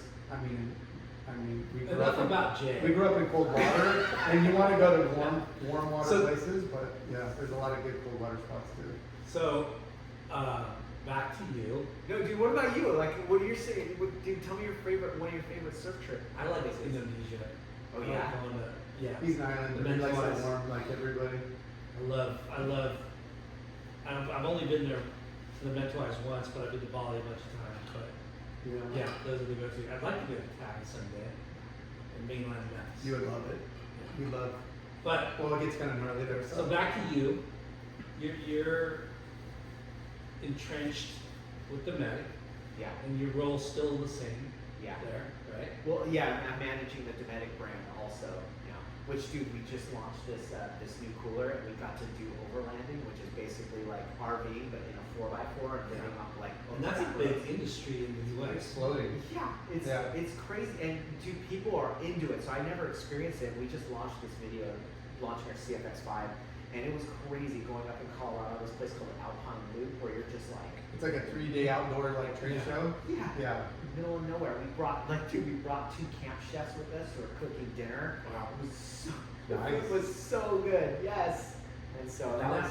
That market, the medic, they make outdoor products for overland. Right, like Yeah. outdoor Yeah. living. Yeah. Living. For RVs, for boats. So like you were saying earlier, like portable refrigerators. Toilets, AC Toilet, units, canopies, tents, like cooking supplies. Like they want to be like a one-stop shop for everything Yeah. that you need from mobile living. Yeah. So. And that's, I mean, it was popular camping when we were kids, and it's still, you can't even get a freaking campsite anywhere, Yeah. anytime. You get 6 months ahead, it opens up, and it's like, oh, I didn't get it. Like, it's like Yeah. a battle just to get a spot somewhere. And At least the beach ones. what's crazy is, like most industries, COVID blew up the camping industry too. Oh yeah. And big the time. sprinter world is freaking huge. So much money. As we were saying earlier, most people know by now, but Laura has a sprinter, I have a sprinter. All the surfers So up and many. down the West Coast. I mean, even on the East Coast, there's people with Yeah. sprinters. But those, like, that's the market that the medic is kind of in, right? Yeah, so, and it's exciting. I've never really used they call it active cooler. That's like a plug-in electric cooler. And they're just amazing. You can set the temperature, whether it's freezing or it's just refrigerator cold. You turn it on, it gets to freezing like in 30, 40 minutes. Wow. They're pretty amazing. And they can power by battery, or you could just get a solar panel. You just put that solar panel out to charge the battery or run the cooler. It's pretty awesome. How long has the medic been around? So, so Dometic started around the 2000s. Like it was a group that came together that started putting money in a pile to start buying all these companies. But the heart of it, Electrolux, has been around since like the 1900s. Yeah. So Electrolux, crazy. like the cookware. And like refrigerators. Refrigerators. So Electrolux. Like the Appliances. Yeah, the appliances. Yeah. So, Huge. right. So they have a giant. This computer's starting to die, I think, dude. Yeah, Lucky. well, I know. Lucky. Oh no. It's okay. We got backup. Pray Yeah. for the computer. Yeah. That's so crazy. So, a bunch of investors came together and Yeah. Started, okay. Yeah, so Dometic is like buying all these little tiny companies, putting them together, trying to assemble like a giant, outdoor brand. Maybe something like Coleman. I don't know if Coleman still does like all the random things they do. But Yeah. They make everything. yeah. Yeah, it's a big brand. Yeah. Anything, I think anybody that camps or hikes or fish has a Coleman something. Yeah. Yeah. Yeah. Right. And yeah, dude. So I'm here for a while at Dometic. I Nice. love it.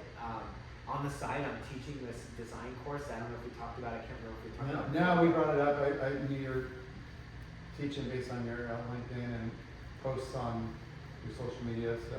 Yeah, so I teach this course, Design Thinking, at OCC because, like, dude, I feel like I just want to give back to this next generation, Like, I feel like I've had a really good run and I'm thankful for it. And I just want to give back to that next generation. I felt like when I was at Westminster High School, there was no, like, I had no idea you could do product development. I thought, I mentioned earlier, I thought you could either be a painter or an architect. And so I just want to let kids know, like, dude, you can do anything. Like no mentorship really back then unless you worked for your uncle or your neighbor or some parent, family business that it wasn't really like, Well, look, penny saver, like you're looking for, like now it's so easy to like well, there's so find, many different new businesses since then too. yeah. There's some trades that are going away, but then there's new But industries. that are he developing. drew and he didn't even know how to like Yeah. find a job to like, or even know like make money doing that. Like now, like, dude, you could draw, get the product made and sell it on your Instagram or TikTok or whatever. Yeah. Here's the thing, like, everybody needs creative work. Even Goodyear Tire probably has a Twitter account or whatever. Everybody needs to make content and put it out Yeah. and sell it. And there's so many jobs everywhere, especially with all the TV shows. Everybody making like their own streaming platform. Like, there's roles everywhere. Writers, producers, art directors, for everything. And So I saw you did the Edison Cybex program. I did, dude, Yeah. and that was amazing, dude. If your kid is in that program, Yeah. like, you should be so proud, dude. I'm trying to get Brad there because these kids are so sharp, and it's just like inspiring. Yeah, I did it for 4 years when my daughter was there. They came to Ruka, kind of chaperone, like a tour there, and try to mentor them on like, because they have to pretty much create a product, and start to finish, and they got a source, and I mean it's really radical because my daughter did it, and now she's at college, and like a lot of that she learned in high school carried on to college and stuff. That's cool. I heard that this kid started this cookie thing inside Axe, and he's opening a restaurant right here next to Chipotle on Magnolia and I think it's Atlanta. Yeah. Yeah. That's And awesome. So, yeah. And one of the girls, she was working for the local Jersey Mike's, just doing like some marketing for them, and now she runs like marketing for like 20 of the restaurants like throughout Southern California. Like, like it's crazy. And it's just good, like you said, give back, but you're also kind of giving these guys, the kids, the youth, like, some opportunity to kind of think outside their lane. And Yeah. So what school are you teaching at? Orange Coast? Yeah, Orange Coast College. And what's the course called? It's called Design Thinking. It's about the design process, about like coming up with an inspiration, an idea, going over a brief and executing it, coming back around and like doing a postmortem and figuring out where you can improve. So What nights is it? it's on Monday nights from 6 to 9:10. I say 9:10 because I don't want those students ducking out early. Yeah. They paid for those 10 minutes. I gotta give it to them. yeah, right. And when does it start and when does it end? So it's only spring semester, so it usually starts like last week of January and ends like right before Labor Day in May. That's cool. Yeah. It That's is, cool. and it's like, dude, you guys have young kids, so like, Yeah. it's when you're connected in those kids' worlds, like, dude, the things they do and they come up with, it blows your mind, right? Like, Yeah. you were talking about how ugly things were in the '90s. Dude, these kids love it. They love how ugly Yeah. things were. Dude, They're Brad, so into all the bagginess and just grunge shit right now. yeah, Brad invited me to this crazy Quicksilver party during the Open, right? Yeah. And all these pro surfers are wearing the most worst Quicksilver graphic shirts. Yeah. I'm like, oh my god, I remember that shirt. And just Yeah. like small oval Quicksilver. Small oval with flames and Yes. like barbed wire and like Yes. just, Yeah. what do you call the Thorns? yeah, like the Barbed wire. No, a yeah, tribal. like the thorns, tribal, yeah. Tribal. Tribal. Yeah, so bad. Tribal crap. Ugh. But it's just so awesome how these kids just like, you know, they just suck it up and reinvent it, and I love it. Yeah. Love it. That's cool. So what's the next freaking? Yeah, what's your little side hustle? You The and secret- Brad better be calling us for a little, like, get in on this. Lightning strikes 3 times, let's go. Oh, dude. You know, I know you guys don't talk politics, but I think Brad would make an incredible mayor for the city. Brad just has the greatest vibe and personality. Does he want to be a mayor? No, because there's no money in it. But I'm like, dude, Brad, like, you'd be the greatest. Like, you could help so many people. Yeah. Yeah, that's what's, you know, I mean, yeah, you want, again, like, reinvigorate, like, the community and, like, to do better things, you know, and it's like, man, there's a lot of, He Just comes. BS. Both his parents were principals, right? Yeah. So they know how to organize, delegate and delegate, and manage. manage. Oh, dude. So I'm sure that's rubbed off on him. Oh, yeah, I mean, Brad's dad was a counselor, like a school counselor. So I think, you know, the way they raised Brad was just like such a terrific. I mean, my parents weren't counselors. They never talked to me about sex and drugs or anything like that. But his parents did, and they were like, have this appropriate response and dropping them off in Skid Row. you know, like, Right. But he always had that entrepreneurship, like, kind of vibe. He's like doing T-shirts and shaping boards in high school, you know, like, we're like, dude, you're gonna shape boards? Like, he's like, yeah, I made you a board, you know, and like, he was just always a go-getter, you know. I don't know if this is a secret of his, but he told me that what he would do, like he had, maybe it was for you, or he's like, for the good guys, I would go to Dano, Yeah. and Dano would shape the board, and I'd have the names on there. Yeah. Shut up. He would go and like write the name on the bottom. He would have somebody shape the board. Yeah. I think I remember That is awesome. Yeah, Sean Jensen, like, you know, said in the shaping machine, he would go, you know. He's in there. You shaped this? Yes, Yeah. I did. Hey, he's creating a brand. It's like, See you know, my signature? My signature's again, on there. he's collaborating with, you know, a real, you know, want it to work, and it's his label. But yeah, it's funny. That's hilarious. Yeah.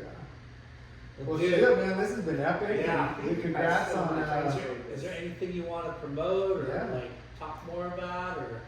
You know, I did mention super rad, mega cool, and I'm trying to be nonpartisan as possible. I just want to do the research where people put in front of them. Yeah. Like, and that's it. I like. What is that? Is it an Instagram account? Yeah, it's an Instagram account, Okay.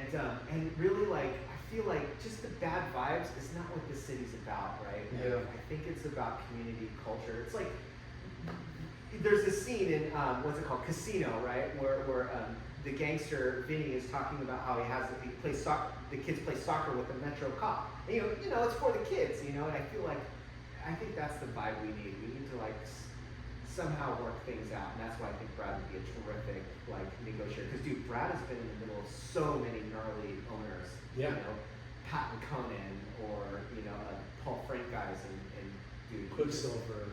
Yeah, he just has that way of International negotiating stuff too. and getting down to the problem. And so, I don't know. But- dude, moving here, Yeah. you see your kids in school, and like it really changes you. Yeah. To, like, Well, you want what's Make it best for better. the future and you know the future of your kids. Yeah. So, You want it all. but You want them to grow up like you, but better. dude, this and thing not sucks. just that, but like I want everybody's kids to grow up for the better. For sure. Yeah. You know, whatever it is. Yeah. But the Instagram thing is super mega cool. Super rad, mega cool. Super rad, mega cool. Right, yeah. And basically, you're showing both candidates for each position in office. I'm doing the best I can. Yeah. What I did is like there's a community forum where they all talk, they answer questions, and Yeah. I'm just basically cutting their And that's for answers. this election This cycle? election cycle. Yeah. We're gonna get on it quick, folks. Yeah, so that's November, right? I mean, Right, and we're like 2 weeks? We're like Yeah. 7 days away. Yeah. We're super close. But hopefully after this, I'm hoping to create a platform that just keeps people. Because dude, politics is really boring, right? Like watching 3 hours of people on city council talk about things. So I'm hoping to just take those and just cut them up Yeah. so that you can catch up. That's a Boring and nasty and a bunch of, yeah, stuff untrue for a lot of Yeah. Honestly, and just the name calling, I think, is just so sad. And I think that we should come to a place where we understand people. Yeah. Well, As long as you're showing both sides of the story, yeah. that's, you know, True. that's the, Whether you're left, right, center, just tell us Yeah. the truth and like be honest and let people come up with their own opinions and decisions. Right, and I'm trying to. So Yeah. if you guys are ever look at it or whatever, call me out if you feel like I'm like going one way, because I'm really trying my best yeah, to keep my feelings out of it. yeah. Yeah. That's hard to do. Why did you do that? Just you want the best for, Because you see the things going on. Like people are really passionate and things are happening, right? The city's on national news all across the United States, and I feel like I gotta get involved. And so when I think about getting involved, I gotta use my creativity. And I don't know, when I think about applying my creativity, I don't want to put bad energy into it. I Yeah. don't want to call people names. I don't want to hurt people's feelings. I want to understand people. I don't want to change their minds. And so, Again, you want to present both sides of the coin in an honest, fair way. Yeah. Because it's not, I can't wait till it's over. yeah, I me can't too. wait one more week because it's just like, It- I'm drawn out like emotionally. Yeah, Like, it's crazy. it is, and it wasn't like this. No. Remember? Like, it wasn't like this. Yeah. Anyway, Anyways, But thank hey, you for letting me talk about it. well, we're Dude. stoked to promote your little side hustle and well, what's congrats. really awesome is to hear what you've accomplished and the lightning in the bottle and starting off at Alita, freaking, sweeping the floor and making bracelets with them. Right, with J.P. Patterson, Yeah. Todd Holland stopping by. Oh, Barton Lynch. I remember Barton Lynch came by. I love that guy. Yeah, he's so good. Stoked bloke. He's funny. Yeah. Well, we got a parting gift for you. We got a late night with Chalky Surf Stories Ooh. hat. Dude, Like- who did this? This is great. Same guy. Yeah. James love Williams. James hooking James us up. Williams. I want to thank our sponsors, Finless Skateboards. Thank you to Cavalier Pools and Spas. Thank you to EarthPack for all your packaging needs. Loose Towels, There's towels, Murph Bikes, Murph Electric Bicycles, Bonsai Bowl. beautiful Northside Cafe, That's it. Yeah, thank you. Foo Wax, Capacity Beer Brewing Capacity. Company, Yeah. Clear Weather Brand Shoes, Shoes. Brand Yeah. Shoes, I know, we're killing it. Foo Wax, Yeah. and now Dometic. Let's go! Right? Yeah. Right? All right, We're gonna well, put hey. that together. Thank you, that was Thank you so much, awesome. dude. Thanks so much. Thank you, Ben. Peace. Bro.